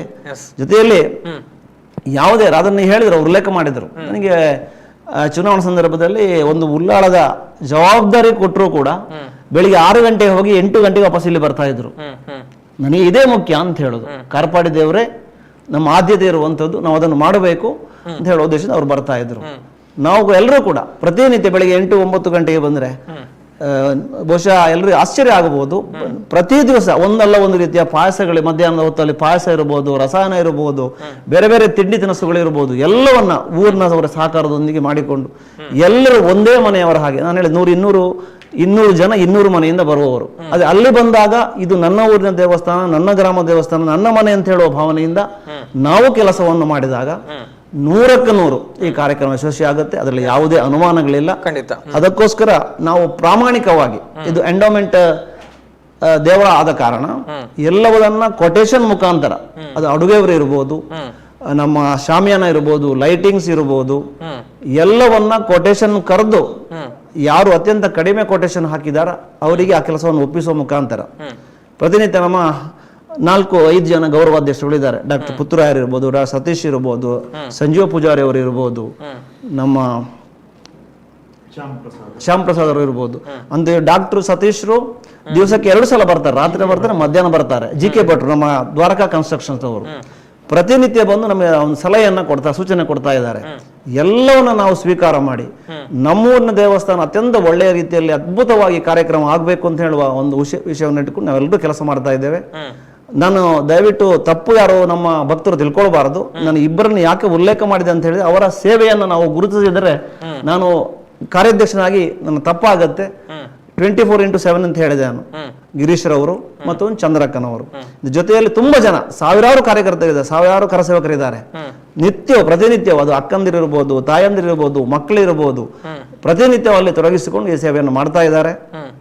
ಬಹುಶಃ ನಾಳೆಯ ದಿವಸದಿಂದ ಈ ಕಾರ್ಯಕ್ರಮ ಪ್ರಾರಂಭ ಆಗುತ್ತೆ. ಒಂದಷ್ಟು ಒಬ್ರು ಯಾರ ಕ್ವಶನ್ಗೆ ಕೇಳಿದ್ರು ಅರ್ಚಕರ ಬಗ್ಗೆ. ಖಂಡಿತವಾಗ್ಲೂ ನಾವು ಮುಂದಕ್ಕೆ ನಮ್ಮ ಬ್ರಹ್ಮ ಕಲಶೋತ್ಸವ ಮುಗಿದ ತಕ್ಷಣ ಅಲ್ಲಿ ತಂತ್ರಗಳ ಮುಖಾಂತರ ಒಂದು ಮುಂದಿನ ಕಾರ್ಯಕ್ರಮಗಳ ಚಿಂತನೆ ಮಾಡ್ಲಿಕ್ಕಿದೆ. ಆ ಸಂದರ್ಭದಲ್ಲಿ ತಂತ್ರಿಗಳ ಏನು ಸೂಚನೆ ಪ್ರಕಾರ ಎಂಡಮೆಂಟ್ ಕಮಿಟಿ ಆದ ಕಾರಣ ಅದಕ್ಕೆ ಒಂದು ಪ್ರೊಸೀಜರ್ ಇದೆ. ಅವ್ರನ್ನ ಒಂದು ಕಾಲ್ ಫಾರ್ ಮಾಡಬೇಕು, ಪತ್ರಿಕೆಯಲ್ಲಿ ಕೊಡಬೇಕು, ಅದಕ್ಕೆ ಅವರು ಅರ್ಜಿಯನ್ನು ಹಾಕಬೇಕು. ಅರ್ಜಿ ಹಾಕಿ ಅಲ್ಲಿ ಅವರು ಏನು ಅಲ್ಲಿ ಸಮಿತಿ ಇದೆಯಾ, ವ್ಯವಸ್ಥಾಪನಾ ಸಮಿತಿಯವರು ಅವರನ್ನು ಆಯ್ಕೆ ಮಾಡುವಂಥದ್ದು. ಅದು ಇಲ್ಲ ಅಂತ ಹೇಳಿದ್ರೆ ಆಡಳಿತಾಧಿಕಾರಿ ಅವರು ಆಯ್ಕೆ ಮಾಡುವಂಥದ್ದು. ಮುಂದಿನ ದಿವಸದಲ್ಲಿ ತಂತ್ರಿಗಳ ಆ ಸೂಚನೆ ಮೇರೆಗೆ ಏನು ನಾವು ದೇವಸ್ಥಾನದ ಅರ್ಚಕರ ಆ ಸಮಸ್ಯೆಯನ್ನು ನೀಗಿಸುವಂಥದ್ದು ಖಂಡಿತವಾಗ್ಲೂ ನಾವು ಮಾಡಿಯೇ ಮಾಡ್ತೇವೆ. ಮುಂದಿನ ದಿವಸಗಳಲ್ಲಿ ಒಬ್ಬ ಒಳ್ಳೆಯ ವಿದ್ಯಾವನ್ನು ಕಲ್ತಂತ ಪಾರಂಗತರಾಗಿರ್ತಕ್ಕಂಥ ಎಲ್ಲವನ್ನ ವೇದವನ್ನ ಕಲ್ತಿರ್ತಕ್ಕಂಥ ಒಬ್ಬ ಒಳ್ಳೆಯ ಅರ್ಚಕ ಅಲ್ಲಿಗೆ ನೇಮಕ ಆಗಿ ಮುಂದಿನ ದಿವಸಗಳಲ್ಲಿ ಎಲ್ಲವೂ ಸುಸೂತ್ರವಾಗಿ ನಡೆಯುತ್ತೆ ಅಂತ ಹೇಳೋ ವಿಶ್ವಾಸ ನಮಗಿದೆ. ಓಕೆ, ಈಗ ಕಾರ್ಯಕ್ರಮಗಳಿಗೆ ಸಂಬಂಧಪಟ್ಟ ಹಾಗೆ ಯಾವ ರೀತಿ ಕಾರ್ಯಕ್ರಮಗಳು ನಡೆಯುತ್ತೆ, ವಿಶೇಷವಾಗಿ ಭಾಗವಹಿಸುವಂತ ಅತಿಥಿ ಅಭ್ಯಾಗತರು, ಕಾರ್ಯಕ್ರಮಗಳು ವೈದಿಕ ಇರ್ಬೋದು, ಸಾಂಸ್ಕೃತಿಕ ಕಾರ್ಯಕ್ರಮಗಳು ಹೇಗೆ, ಯಾವ ದಿನಗಳು ಅಂತ ಪ್ರಮುಖವಾದವುಗಳು? ಯಾವುದೇ ಒಂದು ದೇವಸ್ಥಾನದ ಕಾರ್ಯಕ್ರಮಗಳು ಯಶಸ್ವಿ ಆಗಬೇಕಿದ್ರೆ ಅಲ್ಲಿ ಒಂದಷ್ಟು ಸಾಂಸ್ಕೃತಿಕ ಕಾರ್ಯಕ್ರಮಗಳ ಅವಶ್ಯಕತೆ ಇದೆ. ನಿಜ, ಜನ ಬರಬೇಕು, ಜನ ಸೇರಬೇಕು. ಬರೀ ಧಾರ್ಮಿಕ ಕಾರ್ಯಕ್ರಮಗಳು ಒಂದಷ್ಟು ಭಕ್ತರು ಬರ್ತಾರೆ, ಅವರು ಕಾಣಿಕೆ ಹಾಕಿ ಹೋಗ್ತಾರೆ. ಆದರೆ ಅಲ್ಲಿ ಆ ಕಾರ್ಯಕ್ರಮ ಯಶಸ್ವಿಗೊಳಿಸಬೇಕಿದ್ರೆ ಒಂದಷ್ಟು ಸಾಂಸ್ಕೃತಿಕ ಜೊತೆಯಲ್ಲಿ ಒಂದು ಭೋಜನದ ವ್ಯವಸ್ಥೆಗಳು, ನಾವು ಅನ್ನದ ದಾನ ಮಾಡುವಂತ ವ್ಯವಸ್ಥೆಗಳು, ಇದನ್ನು ಸುಸೂತ್ರವಾಗಿ ನಡೀಬೇಕು ಅಂತ ಹೇಳುವಾಗ ದೊಡ್ಡ ಮಟ್ಟದ ಒಂದು ಪಾಕಶಾಲೆ ವ್ಯವಸ್ಥೆಯನ್ನು ನಾವು ಈಗಾಗಲೇ ಮಾಡಿದ್ದೇವೆ. ಭೋಜನ ಶಾಲೆಯಲ್ಲಿ ಕುಳಿತುಕೊಳ್ಳುವಂತ ವ್ಯವಸ್ಥೆ ಇದೆ. ಸುಮಾರು 400ರಿಂದ 500 ಜನ ಒಂದೇ ಸಾರಿಗೆ ಕೂತು ಊಟ ಮಾಡುವಂತ ವ್ಯವಸ್ಥೆ ಇದೆ, ವಿಶಾಲವಾಗಿದೆ. ಜೊತೆಯಲ್ಲಿ VIP ಅಂತ ಹೇಳಿ ಒಂದು ಮಾಡಿದ್ದೇವೆ. ಅಂದ್ರೆ ಬೇರೆ ಸ್ವಲ್ಪ ದೂರದಿಂದ ಬಂದವರು ಇರ್ಬೋದು, ಇಂಪಾರ್ಟೆಂಟ್ ಪರ್ಸನ್ಗಳಿಗೆ ಬೇರೆ ವ್ಯವಸ್ಥೆಯನ್ನು ಕಲ್ಪಿಸಿ ಅವರಿಗೆ ಕುಳಿತುಕೊಂಡು ಊಟ ಮಾಡುವಂತ ವ್ಯವಸ್ಥೆ ಇದೆ. ಇನ್ನು ಬಫೆ ಅಂದ್ರೆ ಅರ್ಜೆಂಟ್ ಬಂದು ಊಟ ಮಾಡಿ ಹೋಗುವಂತವರಿಗೆ ಕೂಡ ವಿಶಾಲವಾಗಿರ್ತಕ್ಕಂಥ 3-4 ಕೌಂಟರ್ಗಳನ್ನು ಮಾಡತಕ್ಕಂಥ ವ್ಯವಸ್ಥೆಯ ಶಾಮಿಯಾನಗಳನ್ನು ಈಗಾಗಲೇ ಹಾಕಿ ವ್ಯವಸ್ಥೆಗಳು ಆಗ್ತಾ ಇದೆ. ಸುಮಾರು 6,000 ಸ್ಕ್ವೇರ್ ಫೀಟ್ನಷ್ಟು ದೊಡ್ಡದ ಬಂದ ಒಳ್ಳೆಯ ರೀತಿಯ ಬಹುಶಃ 40 ಫೀಟ್ ಉದ್ದ 30 ಫೀಟ್ ಅಗಲದ ಒಂದು ವೇದಿಕೆಯನ್ನು ಇಟ್ಟುಕೊಂಡು ದೊಡ್ಡ ಸಭಾಭವನದಲ್ಲಿ ಸುಮಾರು 1,000 ಜನ ಕುಳಿತುಕೊಳ್ಳುವಂತಹ ವ್ಯವಸ್ಥೆಯನ್ನು ಮಾಡಿಕೊಂಡು ಅದಕ್ಕೆ ಪೂರಕವಾಗಿರ್ತಕ್ಕಂಥ ಎಲ್ಲ ವ್ಯವಸ್ಥೆಗಳ ಸಿದ್ಧತೆಗಳು ಆಗಿದೆ. ಬೆಳಗಿನ ಹೊತ್ತಲ್ಲಿ ಬೆಳಿಗ್ಗೆ 7 ಗಂಟೆಯಿಂದ ನಿರಂತರವಾಗಿ 12 ಗಂಟೆಯವರೆಗೆ ಬೇರೆ ಬೇರೆ ಭಜನಾ ತಂಡಗಳು, ಈಗಾಗಲೇ ನಮ್ಮ ತಾಲೂಕು ಇರಬಹುದು, ಹೊರಗಡೆ ಹೋದಾಗ ತುಂಬಾ ಭಜನಾ ತಂಡಗಳು ಇವತ್ತಿದೆ. ಭಜನೆಗೆ ಪ್ರಾಮುಖ್ಯತೆಯನ್ನು ಕೊಡಬೇಕು ಅಂತ ಹೇಳೋ ಉದ್ದೇಶಕ್ಕೋಸ್ಕರ ಒಂದು 4 ತಂಡಗಳನ್ನು ಬೆಳಿಗ್ಗೆ ನಾವು ಭಜನೆ ಮಾಡಿಸುವ ಮುಖಾಂತರ, ಆಮೇಲೆ ಬೇರೆ ಬೇರೆ ಮಕ್ಕಳ ಕಾರ್ಯಕ್ರಮಗಳು. ನಾನು ರಾಧಾಕೃಷ್ಣ ರೈ ಅವರು ಮಾತಾಡ್ತಾ ನಮ್ಮ ಆರ್ಯಾಪು ಗ್ರಾಮದ ಶಾಲಾ ಮಕ್ಕಳಿಗೆ ಒಂದು ವೇದಿಕೆಯನ್ನು ಕಲ್ಪಿಸಿಕೊಡಬೇಕು ಅಂತ ಹೇಳೋ ಉದ್ದೇಶಕ್ಕೋಸ್ಕರ ಮಕ್ಕಳಿಗೆ ಕಾರ್ಯಕ್ರಮವನ್ನು ಇಟ್ಕೊಂಡಿದ್ದೇವೆ. ಆ ಪ್ರತಿಭೆಗಳಿಗೆ ಒಂದು ವೇದಿಕೆಯನ್ನು ಕೊಟ್ಟಾಗ ಮುಂದಕ್ಕೆ ಬೇರೆ ಅವಕಾಶಗಳಾಗತ್ತೆ. ಅದಕ್ಕೋಸ್ಕರ ವೇದಿಕೆ ಕೊಡಬೇಕು. ಹಾಗೆ ಮಧ್ಯಾಹ್ನ ಸಭಾ ಕಾರ್ಯಕ್ರಮ, ಸಾಂಸ್ಕೃತಿಕ ಕಾರ್ಯಕ್ರಮಗಳಿದೆ. ಸಂಜೆ ಹೊತ್ತಲ್ಲಿ 7 ಗಂಟೆಯಿಂದ ಬೇರೆ ಬೇರೆ ಸ್ವಾಮೀಜಿಗಳು, ಅದು ವಿದ್ಯಾಪ್ರಸನ್ನ ಸ್ವಾಮೀಜಿಗಳಿರ್ಬೋದು, ಪೇಜಾವರ ಸ್ವಾಮಿಗಳಿರ್ಬೋದು, ಮಾಣಿಲ ಸ್ವಾಮಿಗಳಿದ್ದಾರೆ, ಒಡಿಯೂರು ಸ್ವಾಮಿಗಳಿದ್ದಾರೆ, ಕಾಣಿಯೂರು ಸ್ವಾಮಿಗಳಿದ್ದಾರೆ. ಇವರೆಲ್ಲರೂ ಬಂದು ನಮಗೆಲ್ಲರಿಗೂ ಆಶೀರ್ವಚನವನ್ನು ಕೊಡ್ಲಿಕ್ಕಿದ್ದಾರೆ. ನಮ್ಮೂರಿನ ಬೇರೆ ಬೇರೆ ಗಣ್ಯ ವ್ಯಕ್ತಿಗಳು ಈ ಸಭಾ ಕಾರ್ಯಕ್ರಮದಲ್ಲಿ ಭಾಗವಹಿಸ್ತಾರೆ. ಸಭಾ ಕಾರ್ಯಕ್ರಮ ಮುಗಿದ ಮೇಲೆ ನಮ್ಮ ತುಳು ಸಂಸ್ಕೃತಿಯ ತುಳು ನಾಟಕ 2-3 ನಾಟಕಗಳಿವೆ. 2 ದಿವಸ ನಾಟಕ ಇದೆ. ಒಂದು ದಿವಸ ಜಾದೂ ಕಾರ್ಯಕ್ರಮವನ್ನು ಹಮ್ಮಿಕೊಂಡಿದ್ದೇವೆ. ಜೊತೆಯಲ್ಲಿ ಒಂದು ದಿವಸ ಯಕ್ಷಗಾನ ಬಯಲಾಟವನ್ನು ಮಾಡುವಂತಹ ಪ್ರಕ್ರಿಯೆಗಳಿದೆ. ಒಟ್ಟು ನಮ್ಮೂರಿನ ಜಾನಪದ ಕಲೆಯನ್ನ ಪ್ರೋತ್ಸಾಹಿಸುವ ಜೊತೆಯಲ್ಲಿ ಯಾವುದೇ ಬೇರೆ ಬೇರೆ ಏನು ಡಿಸ್ಕೋ ಡ್ಯಾನ್ಸ್ಗಳು ಯಾವುದೂ ಇಲ್ಲ. ಅತ್ಯಂತ ಒಳ್ಳೆಯ ರೀತಿಯಲ್ಲಿ ಸುಗಮವಾಗಿ ನಮ್ಮ ಸಂಸ್ಕೃತಿಯನ್ನ ಬಿಂಬಿಸುವಂತ, ನಮ್ಮ ಸಂಸ್ಕಾರವನ್ನು ಕೊಡ್ತಕ್ಕಂಥ ಕಾರ್ಯಕ್ರಮಗಳನ್ನ ನಾವು ಹಮ್ಮಿಕೊಂಡಿದ್ದೇವೆ. ಎಲ್ಲರ ಸಹಕಾರವೂ ಕೂಡ ಇದೆ. ಇದೆಲ್ಲ ನಾವೇನು ಕೂತ್ಕೊಂಡು ಮಾಡಿ ಎಲ್ಲ ಸಭೆಯಲ್ಲಿ ಚರ್ಚೆ ಮಾಡಿಕೊಂಡು ಎಲ್ಲರ ಅಭಿಪ್ರಾಯವನ್ನ ಸಂಗ್ರಹ ಮಾಡಿಕೊಂಡು ಈ ಕಾರ್ಯಕ್ರಮದ ಆಯೋಜನೆಯನ್ನ ಮಾಡಿದ್ದೇವೆ. ದಯಾನಂದ ರೈ ಅವರು ಈ ಸಾಂಸ್ಕೃತಿಕ ಕಾರ್ಯಕ್ರಮದ ಮೇಲುಸ್ತುವಾರಿಯನ್ನು ಅವರು ವಹಿಸಿಕೊಳ್ತಾ ಇದ್ದಾರೆ. ಒಳ್ಳೆಯ ರೀತಿಯಲ್ಲಿ ಎಲ್ಲ ರೀತಿಯ ಕಾರ್ಯಕ್ರಮಗಳಿಗೆ ಹಮ್ಮಿಕೊಳ್ತಾ ನಮಗೆ ವಿಶ್ವಾಸ ಇದೆ. ದಿವಸಕ್ಕೆ ಒಂದು 4-5 ಸಾವಿರ ಜನ ಬಂದು ಈ ಕಾರ್ಯಕ್ರಮದಲ್ಲಿ ಭಾಗವಹಿಸ್ತಾರೆ. ಅನ್ನದಾಸೋಹವನ್ನು ಸ್ವೀಕಾರ ಮಾಡ್ತಾರೆ. ದೇವರ ಪ್ರಸಾದವನ್ನು ಸ್ವೀಕಾರ ಮಾಡಿ ದೇವರ ಕೃಪೆಗೆ ಪಾತ್ರರಾಗ್ತಾರೆ ಅಂತ ಹೇಳುವ ವಿಶ್ವಾಸ ನಮಗಿದೆ. ಈ ಕಾರ್ಯಕ್ರಮ ಕೂಡ ಒಳ್ಳೆ ರೀತಿಯಲ್ಲಿ ನಡೆಯುತ್ತೆ ಅಂತ ಹೇಳುವ ಆಶಾಭಾವನೆ ನಾವಿದ್ದೇವೆ. ಓಕೆ, ಈಗ ಇನ್ನೊಬ್ರು ಕರೆಯಲ್ಲಿ ಕಾಯ್ತಾ ಇದ್ದಾರೆ. ಹಲೋ ನಮಸ್ತೆ. ನಮಸ್ತೆ ಸರ್, ತಮ್ಮ ಹೆಸರು, ಎಲ್ಲಿಂದ ಕರೆ ಮಾಡ್ತಿದ್ದೀರಾ? ಹಾ, ಕೇಳ್ತಾ ಉಂಟು. ನಮಸ್ತೆ ಸಮಸ್ತ ವೀಕ್ಷಕರಿಗೂ ನಮಸ್ತೆ. ನಮಸ್ತೆ ಸರ್. ಸರ್ ಹೇಳಿ. ಹೇಳಿ ಸರ್, ತಮ್ಮ ಎಲ್ಲಿಂದ ಕರೆಯನ್ನು ಮಾಡ್ತಾ ಇದ್ದೀರಾ ಅಂತ? ಏನೇಳಿ? ತಮ್ಮ ಹೆಸರು ಮತ್ತೆ ಎಲ್ಲಿಂದ ಕರೆ ಮಾಡ್ತಾ ಇದ್ದೀರಾ ಅನ್ನುವಂಥದ್ದು. ತಮ್ಮ ಹೆಸರು ಗೊತ್ತಾಗ್ಲಿಲ್ಲ. ನಾನು doctor Satish AP, Marike clinic. ನಾನು ಸ್ಥಳೀಯವಾಗಿ ಆರ್ಯಾಪು ಗ್ರಾಮದವ. ಸರಿ ಸರ್. ಸರಿ, ಕಾರ್ಪಾಡಿ ದೇವಸ್ಥಾನಕ್ಕೆ ಭಕ್ತ ವೃಂದದಲ್ಲಿ ಸೇರಿರುತ್ತೇನೆ. ಎಸ್ ಸರ್, ಎಸ್ ಹೇಳಿ ಸರ್. ಸ್ಪರ್ಧೆಯಲ್ಲಿ ಮಡಿಕೆ ಕ್ಲಿನಿಕ್ ಅಲ್ಲಿ ಪ್ರಾಕ್ಟೀಸ್ ಮಾಡ್ತಾ ಇದ್ದೇನೆ. ಹೇಳಿ ಸರ್, ಈಗ ಬ್ರಹ್ಮಕಲಶೋತ್ಸವಕ್ಕೆ ಸಿದ್ಧತೆಗಳಾಗಿದೆ, ಅಂತಿಮ ಹಂತದ ವ್ಯವಸ್ಥೆಗಳಾಗಿದೆ, ಇನ್ನೇನು ಸಂಭ್ರಮ ಕಳೆಗಟ್ಟೋದಿಕ್ಕೆ ಇದೆ. ಏನು ಹೇಳ್ತೀರಿ? ನಮ್ಮ ಜೊತೆಗೆ ಸಮಿತಿಯ ಪ್ರಮುಖರಿದ್ದಾರೆ, ಅಧ್ಯಕ್ಷರು, ಕಾರ್ಯಾಧ್ಯಕ್ಷರು ಎಲ್ಲರೂ ಕೂಡ ಇದ್ದಾರೆ. ತಮ್ಮ ಅನಿಸಿಕೆಯನ್ನು ಹಂಚಿಕೊಳ್ಳೋದಿದ್ರೆ. ಇದು ಒಂದು ಇದು ಕಾರ್ತಾಡಿಯಲ್ಲಿ ಇತಿಹಾಸ ಸೃಷ್ಟಿ ಆಗ್ತಾ ಉಂಟು. ಎಸ್, ಜನರು ಶ್ರದ್ಧಾ ಭಕ್ತಿ ಈಗ ದೇವಸ್ಥಾನದ ರೂಪವನ್ನು ಪಡೆದು ಎದ್ದು ನಿಲ್ತಾ ಉಂಟು. ನಿಜವಾಗಿ ಜನರ ಸೇವೆಯಿಂದ ತೃಪ್ತರಾದ ಭಗವಂತ ಸುಬ್ರಹ್ಮಣ್ಯ ಬಲ್ಲೇರಿಯ ತುದಿಯಿಂದ ಈ ಕಾರ್ಪಾಡಿಯ ಬಯಲಿಗೆ ಬಂದು ಪುನರವತರಿಸ್ತಾ ಇದ್ದಾನೆ, ಪುನರ್ ಪ್ರತಿಷ್ಠೆಗೆ ಮನ ಮಾಡಿದ್ದಾನೆ. ಬಹಳ ಸಂತೋಷದ ವಿಷಯ ಇದು. ಅದರಲ್ಲಿ ಎರಡು ಮಾತಿಲ್ಲ. ನಮ್ಮೊಟ್ಟಿಗೆ ಅಂದ್ರೆ ಅನುಭವಿಯಾದ ಬುಡಿಯಾರ್ ರಾಧಾಕೃಷ್ಣ ರೈಗಳು ಮತ್ತು ಪಾದರಸದ ವ್ಯಕ್ತಿತ್ವ ಹೊಂದಿರುವ ರಾಧಾಕೃಷ್ಣ ಬೋರ್ಕರ್ ಅವರು ಸೇರಿಕೊಂಡಿದ್ದಾರೆ. ಅದರೊಟ್ಟಿಗೆ ಶುರುವಿಗೆ ಇದನ್ನ ಇದು ಜೀರ್ಣೋದ್ಧಾರ ಕಾರ್ಯಕ್ಕೆ ಪೂರ್ವ ತಯಾರಿಯನ್ನು ಮಾಡಿದ್ದು ಈ ನಿಕಟಪೂರ್ವ ವ್ಯವಸ್ಥಾಪನಾ ಕಮಿಟಿಯ ಸದಸ್ಯರುಗಳು ಮತ್ತು ಅಧ್ಯಕ್ಷರಾದ ಸುಧಾಕರ್ ರಾವ್. ನಂತರ ಭೂಮಿ ಖರೀದಿ ಈ ವ್ಯವಸ್ಥೆಯನ್ನು ಮಾಡಿದ್ದು ಭೂಮಿ ಖರೀದಿ ಸಮಿತಿ ಅಂತ ರಚನೆ ಮಾಡಿದ್ರು. ಅದರಲ್ಲಿದ್ದ ರಾಮಕೃಷ್ಣ ಭಟ್ ಮಚ್ಚಿಮಲೆ ಮತ್ತು ಅವರು ಭೂಮಿ ಖರೀದಿ ಮಾಡಿದರು. ಹೀಗೆ ವ್ಯವಸ್ಥಾಪನಾ ಸಮಿತಿ ಮತ್ತು ಭೂಮಿ ಖರೀದಿ ಸಮಿತಿಯವರು ಸರಿಯಾದ ಸಮರ್ಥವಾದ ಪೂರ್ವ ತಯಾರಿಯನ್ನು ಮಾಡಿಕೊಟ್ಟದ್ದನ್ನು ಅದಕ್ಕಿಂತ ಹೆಚ್ಚು ಸಮರ್ಥವಾಗಿ ಅಂದ್ರೆ ಅಷ್ಟೇ ಸಮರ್ಥವಾಗಿ ಬಹಳ ಸಂತೋಷದಿಂದ ಬುಡಿಯಾರ್ ರಾಧಾಕೃಷ್ಣ ರೈಗಳು ಮತ್ತು ಇದು ನಮ್ಮ ರಾಧಾಕೃಷ್ಣ ಬೋರ್ಕರ್ ನಿಡ್ಪಳ್ಳಿ ಇವರು ಅದನ್ನು ಕಾರ್ಯವನ್ನು ಮುಂದುವರಿಸಿ ಈಗ ಕಲೆಯ ಹಂತದಲ್ಲಿ ಜನರಿಗೆ ಉತ್ತಮವಾದ ಒಂದು ಶ್ರದ್ಧಾಭಕ್ತಿಯ ಕೇಂದ್ರ, ಸುಂದರವಾದದ್ದನ್ನು ಅತಿ ಅಗತ್ಯ ಇದ್ದದ್ದನ್ನು ಬಹಳ ಚೆನ್ನಾಗಿ ಮಾಡಿದ್ದಾರೆ. ಸಂತೋಷ. ಅವರ ಬಗ್ಗೆ ಪ್ರತಿಕ್ರಿಯೆಯನ್ನು ಕೊಡಬಹುದು ಸರ್. ಧನ್ಯವಾದಗಳು ಸರ್. ನಿಮ್ಮೆಲ್ಲರ ಸಲಹೆಯಂತೆ ಡಾಕ್ಟರ್ ಸತೀಶ್ ಅವರು ಮಡಿಕೆ ಸರ್, ನಾನು ಈಗಲೇ ನಿಮ್ಮ ವಿಷಯವನ್ನು ಉಲ್ಲೇಖ ಮಾಡಿದೆ. ದಿವಸಕ್ಕೆ ತಮ್ಮ ವೃತ್ತಿಯ ಮಧ್ಯದಲ್ಲಿ 2 ಸಾರಿ ಬಂದು ನಮಗೆಲ್ಲ ಸಲಹೆ ಸೂಚನೆಯನ್ನು ಕೊಡ್ತಾ ಇದ್ದೀರಿ ತಾವು. ಇನ್ನೂ 10-15 ದಿವಸಗಳ ಕಾಲ ನಿಮ್ಮ ಸಲಹೆ ಸೂಚನೆಯನ್ನು ಪಡ್ಕೊಂಡು ಈ ಕಾರ್ಯಕ್ರಮವನ್ನು ಇನ್ನಷ್ಟು ಒಳ್ಳೆಯ ರೀತಿ ನಡೆಸುವಂಥ ಪ್ರಾಮಾಣಿಕ ಪ್ರಯತ್ನವನ್ನು ಕಮಿಟಿಯವರು ನಿಮ್ಮೆಲ್ಲರ ಭಕ್ತರ ಸಹಕಾರದೊಂದಿಗೆ ನಾವು ಮಾಡಿಯೇ ಮಾಡ್ತೇವೆ ಅಂತ ಹೇಳುವ ವಿಶ್ವಾಸವನ್ನು ನಿಮಗೆ ಕೊಡ್ತಾ ಇದ್ದೇವೆ. ನಿಮ್ಮ ಸಹಕಾರ ಇದೇ ರೀತಿ ಇರಲಿ. ನಮ್ಮ ಗ್ರಾಮ ದೇವರಾಗತಕ್ಕಂಥ ಸುಬ್ರಹ್ಮಣ್ಯ ನಮಗೆಲ್ಲರಿಗೂ ಒಳ್ಳೆಯದನ್ನು ಮಾಡಲಿ ಅಂತ ಹೇಳುವ ಶುಭ ಹಾರೈಕೆಯನ್ನು ಮಾಡ್ತಾ ಇದ್ದೇನೆ. ನಾವು ಬ್ರಹ್ಮಕಲಶೋತ್ಸವ ಸಮಿತಿಯಲ್ಲಿ ಮಾತುಗಳು ಸರ ಹೇಳಿ ಸರ್. ಜನರ ಸಂಸ್ಕೃತಿಯನ್ನು ನೀವು ಬಿಂಬಿಸ್ತಾ ಇದ್ದೀರಿ ನಿಮ್ಮ ಮಾತುಗಳಲ್ಲಿ. Thank you sir, thank you. ನಾವು ಬ್ರಹ್ಮಕಲಶೋತ್ಸವ ಸಮಿತಿ ಅಂತೇಳಿ ಊರಿನವರನ್ನು ಕರೆದು ಒಂದು ಸಮಿತಿ ಮಾಡಿದೆವು. ನಾವು ಅದರಲ್ಲಿ ಒಂದು 7 ಜನ ಗೌರವ ಅಧ್ಯಕ್ಷರನ್ನು ಮಾಡಿದ್ದೇವೆ. ಆ ಗೌರವ ಅಧ್ಯಕ್ಷರಲ್ಲಿ ಇವರು ಒಬ್ರು. ಇವರು ಪಾಪ ಮಧ್ಯಾಹ್ನ ಸಂಜೆ 8 ಗಂಟೆಗೆ ಬಂದ್ರೆ 9:30 ಗಂಟೆ ತನಕ ಯಾರಲ್ಲೂ ಮಾತಾಡದೆ 2 ಸುತ್ತು ಬರ್ತಾರೆ.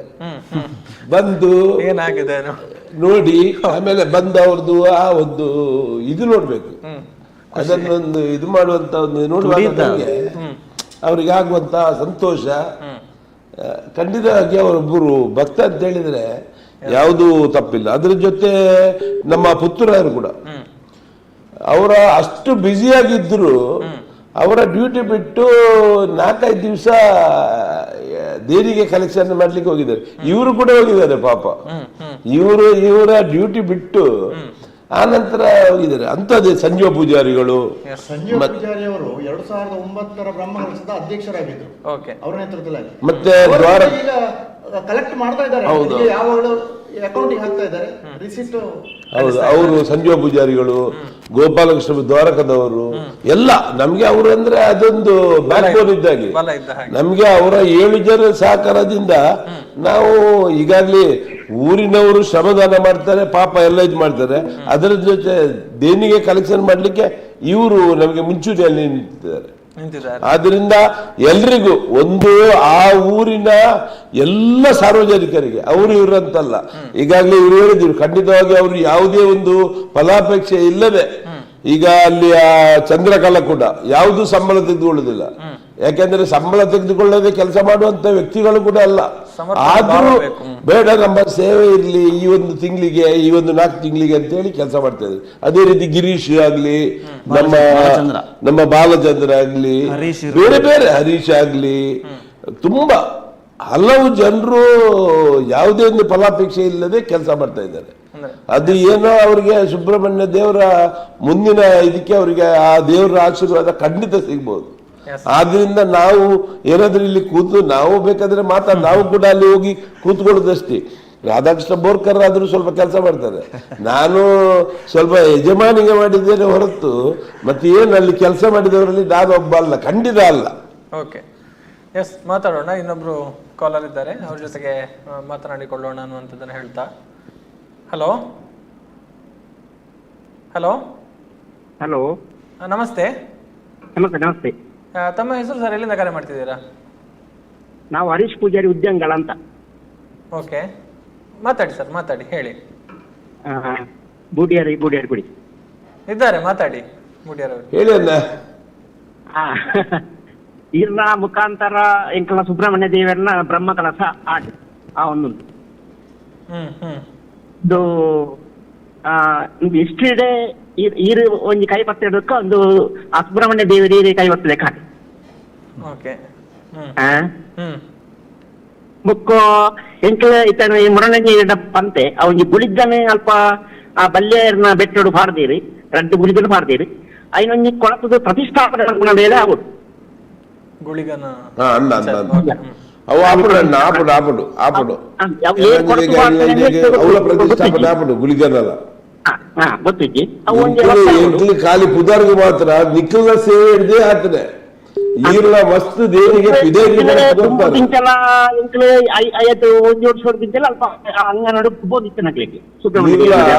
ಹಿಡಿದು ಊರ್ದತ್ತು ಪಿದ ಹಿಡಿ ಕಲೆಕ್ಷನ್ ಮಲ್ತ್ ಕೊಡತ್ತದ ಮಸ್ತ್ ದುಡ್ಡುಲ್ಲ ಈರ್ಲ ಕೊಡ್ತಾರೆ. ನೆಟ್ಟಿ ಖಾಲಿ ಎದುರಿಗೆ ಮಾತ್ರ ಬರ್ತದೆ. ನೆತ್ತ ಪಿರವುದು ನಿಖಿಲವೇ ಸಾಕಾರ ಈತ ಮಾತಾಡ್ತಾರೆ. ನೆಟ್ಟಿ ಇಡೀ ಆರೋಪದಾಗಲ್ಲ ಪೂರ್ಣ ಸಾಕಾರ ನೆಟ್ಟಿ ಅಕ್ಕಲ ಮಕ್ಕಳು ಒಂದು ಖಂಡಿತ ಪಂಪಜ ಆಯ್ತ. ಒಟ್ಟಿಗೂ ಕಾರ್ಪಾಡಿ ದೇವರ ಭಕ್ತಿಯರಾಗ್ಲಿ ಪಿದೇಲ ಮಸ್ತ್ ಜನ ಒಳ್ಳೆರು ಅನ್ನೊಂದು ಅಂಚಾದ ಪೂರ ಒಟ್ಟಿಗೆ ಸೇರ್ತು ಕೂಡ ನಮ್ಮ ಬ್ರಹ್ಮ ಕಲಶ ಮುಟ್ಟ ಬರ್ತದೆ ದೇವರ ದೇಟೆ ಖಂಡಿತ ಖಂಡಿತ. ಇತ್ತೆ ಚಾಮುಂಡಿಗೆ ವರ್ಷವಾದ ನೇಮ ಕೊರ್ನಾಗಲ್ಲ ಚಾಮುಂಡಿ ಬಂತನವಿ ಎಲ್ಲ ದೂತನ ಕನಸು ಮುಲ್ಪ ಪ್ರತಿಷ್ಠಾಪನೆ ಬಂದ್ಕೊಳ್ಳಿ ಒಂಜಿ ಕೆಲಸ ಅವರು ಇನ್ನೊಂದು ಪ್ರಾರ್ಥನೆ. ಖಂಡಿತ. ನಮಸ್ಕಾರ. ನಮಸ್ಕಾರ. ಎಸ್, ಧನ್ಯವಾದಗಳು ಕರೆಗಾಗಿ. ತಮ್ಮ ಪ್ರಶ್ನೆಗೆ ಉತ್ತರ ಸಿಕ್ಕಿತು ಅಂತ ಭಾವಿಸ್ತೇವೆ ಅನ್ನುವಂಥದ್ದು. ಎಸ್, ಬಹುಶಃ ಎಲ್ಲ ವಿಚಾರಗಳನ್ನು ಹೇಳಿದ್ರಿ. ಭಕ್ತಾದಿಗಳ ಸಹಕಾರದ ಕೂಡ ಬಗ್ಗೆ ಕೂಡ ತಾವು ಉಲ್ಲೇಖವನ್ನು ಮಾಡಿದ್ರಿ. ಅಂದರೆ ಎಲ್ಲರೂ ಕೂಡ ಒಂದು ಸೇವೆ, ನಮ್ಮ ಸಮರ್ಪಣಾ ಭಾವದಿಂದ ಕೆಲಸವನ್ನು ಮಾಡ್ತಾರೆ. ಬಹುಶಃ ಅವ್ರು ಯಾರು ಕೂಡ ಒಂದು ಪ್ರಚಾರಕ್ಕಾಗಲಿ ಅಥವಾ ಒಂದು ಹೆಸರಿಗೋಸ್ಕರ ಕೆಲಸವನ್ನು ಮಾಡ್ತಾ ಇಲ್ಲ ಅನ್ನುವಂಥದ್ದು. ಸೊ ಇನ್ನು ಕೊನೆಯದಾಗಿ ಹೇಳೋದಿದ್ರೆ ಸರ್, ತಮ್ಮಿಂದ ಆರಂಭ ಮಾಡ್ತಾನೆ. ಕೊನೆಯದಾಗಿ ಏನು ಹೇಳೋದಕ್ಕೆ ಇಷ್ಟಪಡ್ತೀರಿ ಅಂತ? ಈಗ ಕಾರ್ಪಾಡಿ ಕ್ಷೇತ್ರ ಹೇಳುವಂಥದ್ದು ದೈವಿಕವಾಗಿ ಈಗಾಗಲೇ ನಾವು ಹೇಳಿದ್ದೇವೆ. ಹೌದು. ಆದರೆ ಅಲ್ಲಿ ಒಂದು ವಿಶೇಷತೆ ದೇವರಿಗಿದೆ. ಈಗ ಕುಕ್ಕೆ ಸುಬ್ರಹ್ಮಣ್ಯ ದೇವಸ್ಥಾನಕ್ಕೆ ಹರಕೆ ಹೇಳಿದರೆ ಕಾರ್ಪಾಡಿಗೆ ಅಲ್ಲಿ ಬಂದು ಅದನ್ನು ಸೇವೆ ಸಲ್ಲಿಸಬಹುದು. ಆದರೆ ಕಾರ್ಪಾಡಿಗೆ ಹೇಳಿದಂತಹ ಸೇವೆಯನ್ನು ಕುಕ್ಕೆಯಲ್ಲಿ ಕೊಡ್ಲಿಕ್ಕೆ ಆಗುವುದಿಲ್ಲ. ಇಲ್ಲಿ ಈ ಇತಿಹಾಸ ಅಂದ್ರೆ ಒಂದು 200-300 ವರ್ಷಗಳ ಹಿಂದೆ ಈ ಪುತ್ತೂರು ಆಸುಪಾಸಲ್ಲಿ ಅನ್ನದಾನ ಅಥವಾ ಬಲಿವಾಡು ಊಟ ಅಂತ ಆಗ್ತಿರುವಂತ ಕ್ಷೇತ್ರ ಇದ್ರೆ ಅದು ಕಾರ್ಪಾಡಿ ಮಾತ್ರ. ಆ ಕಾಲಘಟ್ಟದಲ್ಲಿ ಈ ದೇವಸ್ಥಾನಕ್ಕೆ ಬಂದು ಅಂದ್ರೆ ಇತ್ತೀಚೆಗೆ 50 ವರ್ಷದ ಹಿಂದೆ ಕೂಡ ಬಹಳಷ್ಟು ಕಷ್ಟಗಳ ಆ ಒಂದು ಜೀವನದ ವ್ಯವಸ್ಥೆ ಇತ್ತು. ಆ ವ್ಯವಸ್ಥೆಯ ಹಂತದಲ್ಲಿ ಕಣ್ಣ ನೀರು ಹಾಕಿ ನಮಗೇನಾದ್ರೂ ಒಂದು ದಾರಿ ತೋರಿಸು ಅಂತ ಹೇಳುವಂತ ಈ ಅಜ್ಜಿಯಂದಿರು ಬೇರೆ ಬೇರೆ ಮನೆತನದ ಅಂದ್ರೆ ಹೆಚ್ಚಾಗಿ ಕ್ಷೇತ್ರಗಳಿಗೆ, ಸುಬ್ರಹ್ಮಣ್ಯ ಕ್ಷೇತ್ರಗಳಿಗೆ ಹೆಂಗಸರು ಬರ್ತಾರೆ ಷಷ್ಠಿ ವೃತ್ತಧಾರಿಗಳಾಗಿ. ಸೋಣ ಶನಿವಾರದ ಆ ಒಂದು ವಿಶೇಷ ಕಾರ್ಪಾಡಿಯಲ್ಲಿದೆ. 4 ವಾರ ಇರ್ಬೋದು, ಕೆಲವು 5 ವಾರ ಇರ್ತದೆ. ಆ ಸಂದರ್ಭದಲ್ಲಿ ಒಂದು ಮನೆಯಲ್ಲಿ ಅದಕ್ಕೆ ಸರಿಯಾದ ರೀತಿಯ ಒಂದು ವೃತ್ತಧಾರಿಗಳಿಗೆ ಅನ್ನ ಊಟದ ವ್ಯವಸ್ಥೆ ಕಷ್ಟ ಆಗ್ತದೆ ಅಂತ ಹೇಳಿ ಕ್ಷೇತ್ರದಲ್ಲಿ ಬಂದು ಒಂದು ದಿನದ ಊಟ ವ್ಯವಸ್ಥೆ ಮಾಡಿಕೊಂಡು ಹೋಗುವಂಥದ್ದು. ಆ ಸಂದರ್ಭದಲ್ಲಿ ಬಂದು ಭಕ್ತರಲ್ಲಿ ಬೇಡ್ಕೊಂಡು ಎಷ್ಟೋ ಮನೆತನಗಳು ಇವತ್ತು ಬಹಳಷ್ಟು ಅಭಿವೃದ್ಧಿ ಆಗಿವೆ. ಅಂಥ ಕ್ಷೇತ್ರಗಳನ್ನು ಯಾವತ್ತೂ ಮರೆಯುವುದಿಲ್ಲ. ಅದೇ ರೀತಿ ಆರೋಗ್ಯಕ್ಕೆ ಸಂಬಂಧಪಟ್ಟು ಸಂಜೀವಿನಿಯ ಆ ಒಂದು ಶಕ್ತಿ ಇದೆ. ಪವಮಾನಾಭಿಷೇಕ ಈ ಕ್ಷೇತ್ರದಲ್ಲಿ ಮಾಡಿದಾಗ ಆ ವಿಶೇಷ ಫಲ ಸಿಕ್ಕಿದ್ದು ಇದೆ. ಎರಡನೆಯದು ಅಲ್ಲಿ ಮದುವೆ, ಮಕ್ಕಳು, ಭೂಮಿ, ನೀರು ಇತ್ಯಾದಿಗೆ ತುಂಬ ಭಕ್ತಾದಿಗಳು ಹರಕೆ ಹೇಳಿ ಇನ್ನು ತುಲಾಭಾರ ಸೇವೆ, ಇನ್ನು ನಾವು ಜಾತ್ರೆ ಈಗ ಬ್ರಹ್ಮಕಲಶ ಆಗಿ ತುಲಾಭಾರ ನಡೀತಾ ಇದೆ 28ರ ಬೆಳಿಗ್ಗೆ. ತುಲಾಭಾರ ಸೇವೆ ಅಲ್ಲಿ ಹರಕೆ ಹೇಳಿ ಎಷ್ಟೋ ಮಂದಿಗೆ ಮಕ್ಕಳಾದದ್ದು, ಮದುವೆ ಆದದ್ದು, ಬೇರೆ ಬೇರೆ ರೀತಿಯ ನಿದರ್ಶನ. ಹಾಗೆ ಒಟ್ಟಾರೆ ಎಲ್ಲ ಹಂತಗಳಲ್ಲಿ ಸುಬ್ರಹ್ಮಣ್ಯ ದೇವರು ಅಭಯಪ್ರದಾಯಕ ದೇವರು. ಎಲ್ಲರಿಗೂ ಕೂಡ ಅಂದರೆ ನಿಧಿ ಅಂತ ಹೇಳಿ ನಮಗೆ ಈಗಾಗಲೇ ನಾವು ಪ್ರಸ್ತಾಪ ಆಯಿತು. ಎಲ್ಲ ಹಂತ ಇದು ನಾವು ಗಣಪತಿ ಅಥವಾ ದುರ್ಗೆ ಬೇರೆ ಬೇರೆ ರೀತಿಯ ಶಕ್ತಿಗಳನ್ನು ಕೊಟ್ಟು ಸುಬ್ರಹ್ಮಣ್ಯ ವಿಶೇಷವಾಗಿ ಎಲ್ಲ ಹಂತಗಳಲ್ಲಿ ಭಕ್ತರಿಗೆ ಅಭಯವನ್ನು ಕೊಡ್ತಾ ಇದ್ದ ಹೇಳೋದಕ್ಕೆ ಕಾರ್ಪಾಡಿ ಸುಬ್ರಹ್ಮಣ್ಯ ನನಗೆ ಹೆಮ್ಮೆ ಆಗ್ತದೆ. ಒಂದು ಕೊನೆಯ ಕರೆಯನ್ನು ಸ್ವೀಕಾರ ಮಾಡಿಕೊಂಡು, ಹಲೋ ಹಲೋ, ನಮಸ್ತೆ. ನಮಸ್ತೆ. ನಮಸ್ತೆ. ತಮ್ಮ ಹೆಸರು, ಎಲ್ಲಿಂದ ಕರೆ ಮಾಡ್ತಿದ್ದೀರಾ? ಗೋಪಾಲಕೃಷ್ಣ ಭಟ್ ಅಂತೇಳಿ ಬೆಂಗಳೂರಿಂದ ಮಾತಾಡ್ತಾ ಇದ್ದೇನೆ. ಎಸ್, ಮಾತಾಡಿ ಸರ್, ಮಾತಾಡಿ, ಹೇಳಿ ಸರ್. ಗೋಪಾಲಕೃಷ್ಣ ಭಟ್. ರಾಧಾಕೃಷ್ಣ ಮೋಕ್ತಾರ್ ಅವರಿಗೆ ನಮಸ್ಕಾರ. ನಮಸ್ತೆ. ನಮಸ್ತೆ. ಹಾಗೆ ನಮ್ಮ ಕ್ಲಾಸ್ಮೇಟ್ ಅಲ್ಲಿ ರಾಧಾಕೃಷ್ಣ ಮೋರ್ಕರ್ ಇದ್ದಾರಲ್ಲ, ಇವರು ಬುಡಿಯಾರ್ ಅವರಿದ್ದಾರೆ. ಬುಡಿಯಾರ್ ಅವರು ನಮ್ಮ ಕ್ಲಾಸ್ಮೇಟ್. ಹಾಗೆ ನನ್ನ ತಮ್ಮ ಅಲ್ಲಿ ಈಗ ಕೆಲಸ ಮಾಡಿ ದೇವರಕ್ಕೆ ಸೇವೆ ಮಾಡ್ತಾ ಇದ್ದಾನೆ. ಅವರಿಗೂ ನನ್ನ ಒಂದು ಹಾರ್ದಿಕ ಅಭಿನಂದನೆ. ಯಾಕಂದ್ರೆ ದೇವರ ಸೇವೆ ಮಾಡೋದು ಎಲ್ಲರಿಗೂ ಸಿಗುವುದಿಲ್ಲ ನೋಡಿ. ಹೌದು ಹೌದು. ಮತ್ತೆ ನಮ್ಮ ಹಿರಿಯರ ಕಾಲದಿಂದ ನಾವು ಭಕ್ತಿಯಿಂದ, ಆಗ ನಾವು ಅಲ್ಲಿಗೆ ಸಣ್ಣ ಪ್ರಾಯದಲ್ಲಿ ನಾವು ಅಕ್ಕಿ ಕಾಯಿ ಹಿಡ್ಕೊಂಡು ಬಂದು ಊಟ ಮಾಡಿ ಹೋಗ್ತಿದ್ದೆವು. ಅಂತ ದೇವಸ್ಥಾನ ಇವತ್ತು ಇಷ್ಟು ಬೆಳಿಬೇಕಾದ್ರೆ ದೇವರ ಅನುಗ್ರಹ ಇಲ್ಲ, ಸಾಧ್ಯ ಇಲ್ಲ. ನಿಜ ನಿಜ. ಯಾಕಂತ ಹೇಳಿದ್ರೆ ಇವತ್ತು ನಮ್ಮ ಮನೆತನಕ್ಕೆ ಆ ಒಂದು ಸೇವೆ ಮಾಡುವಂತ ಶಕ್ತಿ ನನ್ನ ಮಗ ಕೊಟ್ಟಿದ್ದಾನೆ, ನಾನು ಕೊಡ್ತಿದ್ದೇನೆ, ನಾವು ನಮ್ಮ ಕಾಣಿಕೆ ಎಲ್ಲ ಕೊಡ್ತಾ ಇದ್ದೇವೆ. ಅದರ ಒಟ್ಟಿಗೆ ಖುದ್ದಾಗಿ ನಿಂತುಕೊಂಡು ದೇವರ ಸೇವೆ ಮಾಡೋದಕ್ಕಿಂತ ಅದಕ್ಕಿಂತ ದೊಡ್ಡ ಸೇವೆ ನೋಡಿ. ನಾವು ನಮ್ಮ ವ್ಯಾಪ್ತಿ, ಪೌರೋಹಿತ್ಯ ವ್ಯಾಪ್ತಿ, ಮತ್ತೆ ಅಕೌಂಟ್ಸ್ ವ್ಯಾಪ್ತಿ, ಹೀಗೆ ಬೇರೆ ಬೇರೆ ಕೆಲಸದಲ್ಲಿ ನಾವು ಹೊರಗೆ ಇದ್ದೇವೆ. ಆದ್ರೂ ದೇವರ ಭಕ್ತಿ ಬಿಡ್ಲಿಲ್ಲ. ದೊಡ್ಡ ರಂಗ ಪೂಜೆಯನ್ನೆಲ್ಲ ಮಾಡಿಕೊಂಡು ನಮ್ಮ ಹಿರಿಯರ ಕಾಲದಿಂದ ಬಂದಿದ್ದೇವೆ ಅಲ್ಲಿ. ಹಾಗೆ ನಮ್ಮ ತಮ್ಮನ ಈಗ ಇದನ್ನು ನೋಡುವಾಗ ಸಂತೋಷ ಆಗ್ತದೆ ನಮಗೆ. ಯಾಕಂದ್ರೆ ಇಂಥ ಸೇವೆ ಮಾಡುವಂತ ಭಾಗ್ಯ ಅವನಿಗೆ ಬಿಟ್ಟಿದೆ ನೋಡಿ. ಆಗ್ಲಿ, ದೇವರು ಒಳ್ಳೆ ರೀತಿಯಿಂದ ಬ್ರಹ್ಮಕಲಶ ಸೇವೆಯನ್ನು ಸ್ವೀಕಾರ ಮಾಡಲಿ ಅಂತ ಹೇಳಿ ಪ್ರಾರ್ಥನೆ ದೇವರ ಹತ್ರ. ಧನ್ಯವಾದಗಳು. ಪೂರಕವಾಗಿ ನನ್ನ ಅಣ್ಣನಿಗೆ ಹೇಳಿ ಮಾತಾಡಿದ್ರು ವಿಚಾರ ಸತ್ಯ. ನನ್ನ ಪಿಜ್ಜ ನಾರಾಯಣಪ್ಪಯ್ಯ ಅಂತ ಹೇಳುವಂಥವರು ಆಗಿನ ಕಾಲದಲ್ಲಿ ಜೈನ ರಸರ ಅಥವಾ ಜೈನ ಮನೆತನದ ಆ ವ್ಯಾಪ್ತಿಯಲ್ಲಿ ಈ ದೇವಸ್ಥಾನಗಳು ಒಂದು ಕಾಲಘಟ್ಟದಲ್ಲಿ, ನಮ್ಮಲ್ಲಿ ಮೂಲವಾಗಿ ಸ್ಥಾನಿಕ ಬ್ರಾಹ್ಮಣರು ಈ ದೇವಸ್ಥಾನದಲ್ಲಿದ್ದರು. ನಂತರ ಜೈನ ಮನೆತನದವರಿದ್ದರು, ನಂತರ ಕುಕ್ಕಡಿ ಮನೆತನದವರು, ಮತ್ತೆ ಎಂಡಮೆಂಟ್ ಪ್ರವೇಶ ಆಗಿ ಬೇರೆ ಬೇರೆ. ಆದರೆ ಈ ಜೈನ ಮನೆತನದ ಸಂದರ್ಭದಲ್ಲಿ ನಮ್ಮ ಹಿರಿಯರು, ನನ್ನ ಪಿಜ್ಜ ಆಗುವವರು ಆ ಕ್ಷೇತ್ರದಲ್ಲಿ ಆ ಕಾಲದಲ್ಲಿ ಪಾರುಪತ್ಯದಾರರು ಅಂತ ಹೇಳುದು. ಆ ಪಾರುಪತ್ಯದಾರ ಹೇಳಿದ್ರೆ ದೇವಸ್ಥಾನದ ಯಜಮಾನಿಕೆಯನ್ನೂ ಮಾಡ್ತಾರೆ, ಅರ್ಚಕ ವೃತ್ತಿಯನ್ನು ಮಾಡ್ತಾರೆ. ಈ ಹಂತದ ಕೆಲಸಗಾರ ಇತ್ತು. ನಂತರ ಬಂದವರು ಅದು ವ್ಯತ್ಯಾಸ ಆಯಿತು. ಅವರು ನಾನು ಈಗ ಇರುವಂತಹ ಸ್ಥಳಕ್ಕೆ ನಮ್ಮ ಜಾಗೆಯನ್ನು ಪರ್ಚೇಸ್ ಮಾಡಿದ್ರು ಬೇರೆಯವರಿಗೆ. ಆದರೆ ಈ ದೇವಸ್ಥಾನದ ಪಕ್ಕದಲ್ಲಿ ಈಗಲೂ ಜಾಗೆ ಇದೆ ಕುರು. ಹಾಗಾಗಿ ದೇವರ ಒಂದು ಅವಕಾಶ ಸಿಕ್ಕಿದೆ ಅಂತೇಳಿ ಭಾವಿಸಿದ್ದೇನೆ ಅಷ್ಟೇ. ಹಿರಿಯರ ಆ ಪುಣ್ಯದ ಫಲ, ಅವರು ಹಿಂದೆ ಸೇವೆ ಮಾಡಿದ ಫಲವಾಗಿ ಒಂದು ಅವಕಾಶ ಸಿಕ್ಕಿ ಅಲ್ಲಿ ಸೇವೆ ಮಾಡ್ತಾ ಇದ್ದೇವೆ. ಎಸ್, ಧನ್ಯವಾದಗಳು ಸರ್. ಇನ್ನು ಕಾರ್ಯಾಧ್ಯಕ್ಷರು ಕೊನೆಯದಾಗಿ ಹೇಳುವಂತ ಮಾತು.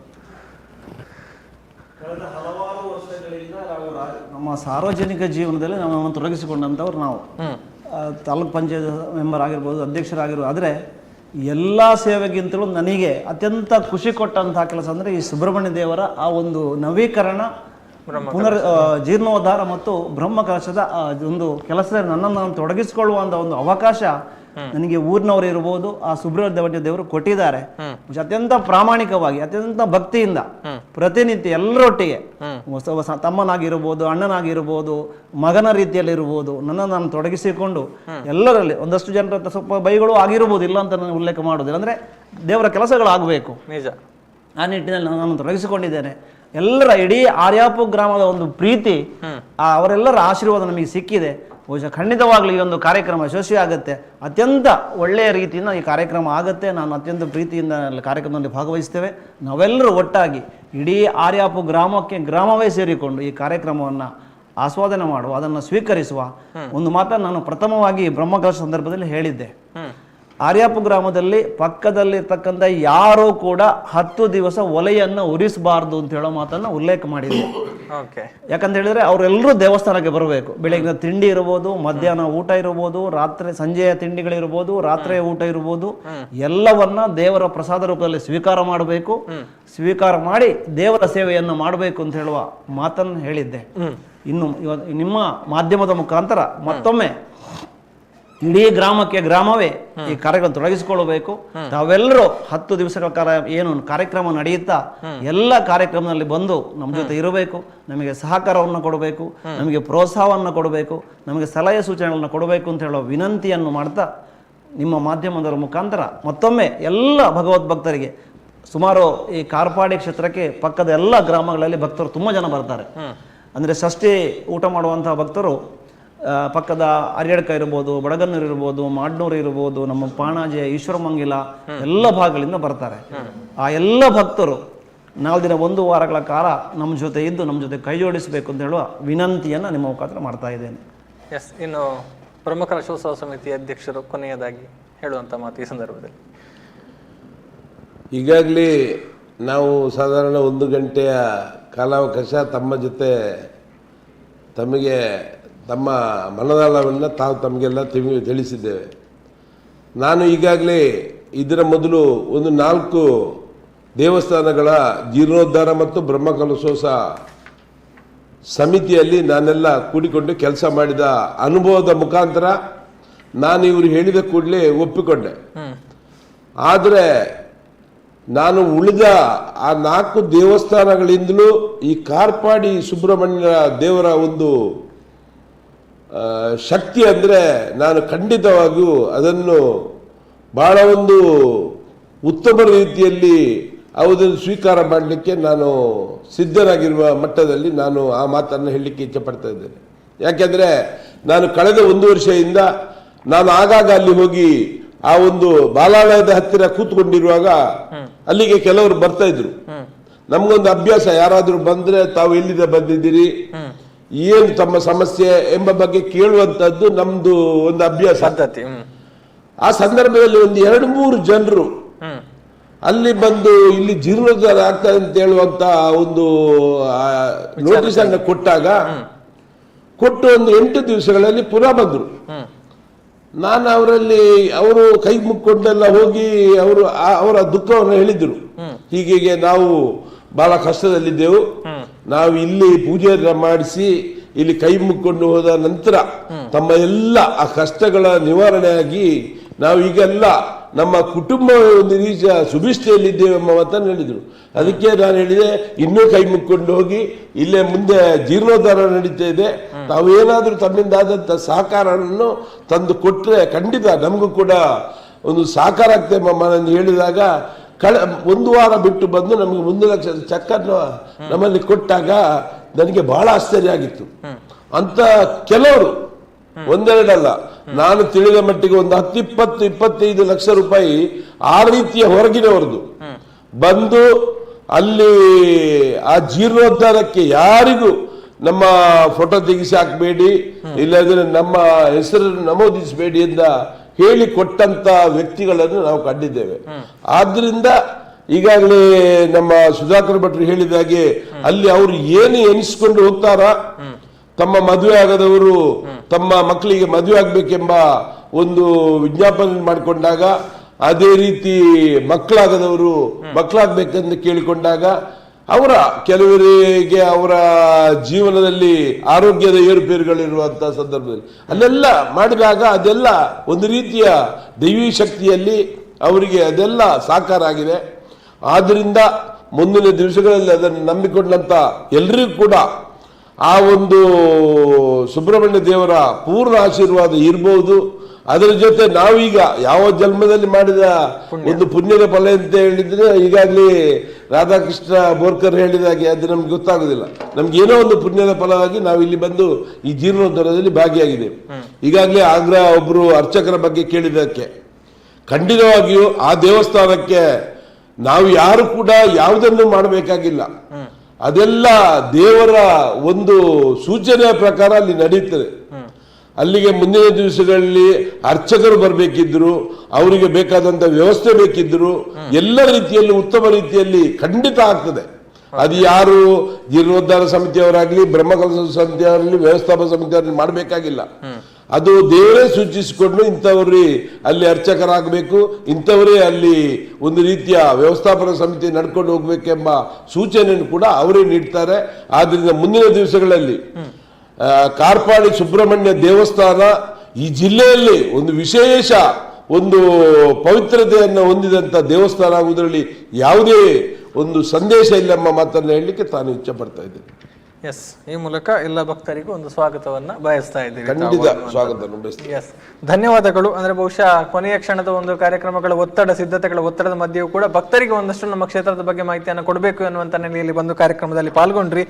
ಕಾರ್ಯಕ್ರಮ ತಾವು ಒಂದು ಅತ್ಯಂತ ವೈಭವಯುತವಾಗಿ, ಅತ್ಯಂತ ಅದ್ದೂರಿಯಾಗಿ ನಡೆಸೋದಕ್ಕೆ ಒಂದು ಸಿದ್ಧತೆಗಳನ್ನು ಮಾಡ್ಕೊಂಡಿದ್ದೀರಿ. ಅದು ಭಕ್ತರ ಆಶಯ ಕೂಡ ಹೌದು. ಸೊ ಎಲ್ಲರ ಒಂದು ಪ್ರಯತ್ನಗಳು, ಎಲ್ಲರ ಒಂದು ಆಶೋತ್ತರಗಳು ಈ ಕಾರ್ಯಕ್ರಮಗಳ ಮೂಲಕ ಈಡೇರಲಿ ಅನ್ನುವಂಥ ಒಂದು ಹಾರೈಕೆಯೊಂದಿಗೆ ಕಾರ್ಯಕ್ರಮದಲ್ಲಿ ಪಾಲ್ಗೊಂಡು ಎಲ್ರಿಗೂ ಧನ್ಯವಾದಗಳನ್ನು ಅರ್ಪಿಸ್ತಾ ಇದ್ದೇನೆ. ಧನ್ಯವಾದಗಳು ನಿಮಗೂ ಕೂಡ.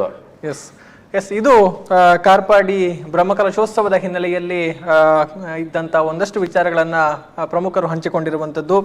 ಕ್ಷೇತ್ರ ಇರುವಂಥದ್ದು ಈಗಾಗಲೇ ಆರಂಭದಲ್ಲಿ ಹೇಳಿದ ಹಾಗೆ ಮಾಣಿ ಮೈಸೂರು ಹೆದ್ದಾರಿ ಏನಿದೆ, ಇದರಿಂದ ಪುತ್ತೂರಿಂದ ಸುಳ್ಯಕ್ಕೆ ತೆರಳುವಂತಹ ಮಧ್ಯೆ ಸಂಪ್ಯದಿಂದ ಸ್ವಲ್ಪ ಮುಂದಕ್ಕೆ ಚಲಿಸಿದಾಗಲೇ ಕಾರ್ಪಾಡಿ ದ್ವಾರ ಸಿಗುತ್ತೆ. ಆ ಕಾರ್ಪಾಡಿ ದ್ವಾರದ ಮೂಲಕ ಕಲ್ಲರ್ಪೆಯಿಂದ ಮುಂದಕ್ಕೆ ಬಂದಾಗ ಕಾರ್ಪಾಡಿ ದ್ವಾರದ ಮೂಲಕ ಬಲಭಾಗಕ್ಕೆ ತಿರುಗಿದಾಗ ಕಾರ್ಪಾಡಿ ಶ್ರೀ ಸುಬ್ರಹ್ಮಣ್ಯ ದೇವಸ್ಥಾನವನ್ನ ತಲುಪ್ತೇವೆ ಅನ್ನುವಂಥದ್ದು. ಸೊ ಇದೇ 21ರಿಂದ 28ರವರೆಗೆ ಅತ್ಯಂತ ಸಂಭ್ರಮ ಸಡಗರದಿಂದ ಪುನರ್ ಪ್ರತಿಷ್ಠಾ ಅಷ್ಟಬಂಧ ಬ್ರಹ್ಮ ಕಲಶೋತ್ಸವ ನಡೀತಾ ಇದೆ. ಸೊ ಎಲ್ಲರೂ ಒಂದು ಪುಣ್ಯ ಕಾರ್ಯದಲ್ಲಿ ಪಾಲ್ಗೊಂಡು ಕೃತಾರ್ಥರಾಗಿ ಅನ್ನುವಂಥದ್ದನ್ನು ಹೇಳ್ತಾ ಈ ಕಾರ್ಯಕ್ರಮವನ್ನು ಇಲ್ಲಿಗೆ ಮುಗಿಸ್ತಾ ಇದ್ದೀನಿ. ನಿರಂತರವಾದ ಸುದ್ದಿ, ಮಾಹಿತಿ, ಮನೋರಂಜನೆಗಾಗಿ ನೋಡ್ತಾ ಇರಿ ಸುದ್ದಿ ನ್ಯೂಸ್ ಪುತ್ತೂರು. ನಮಸ್ಕಾರ.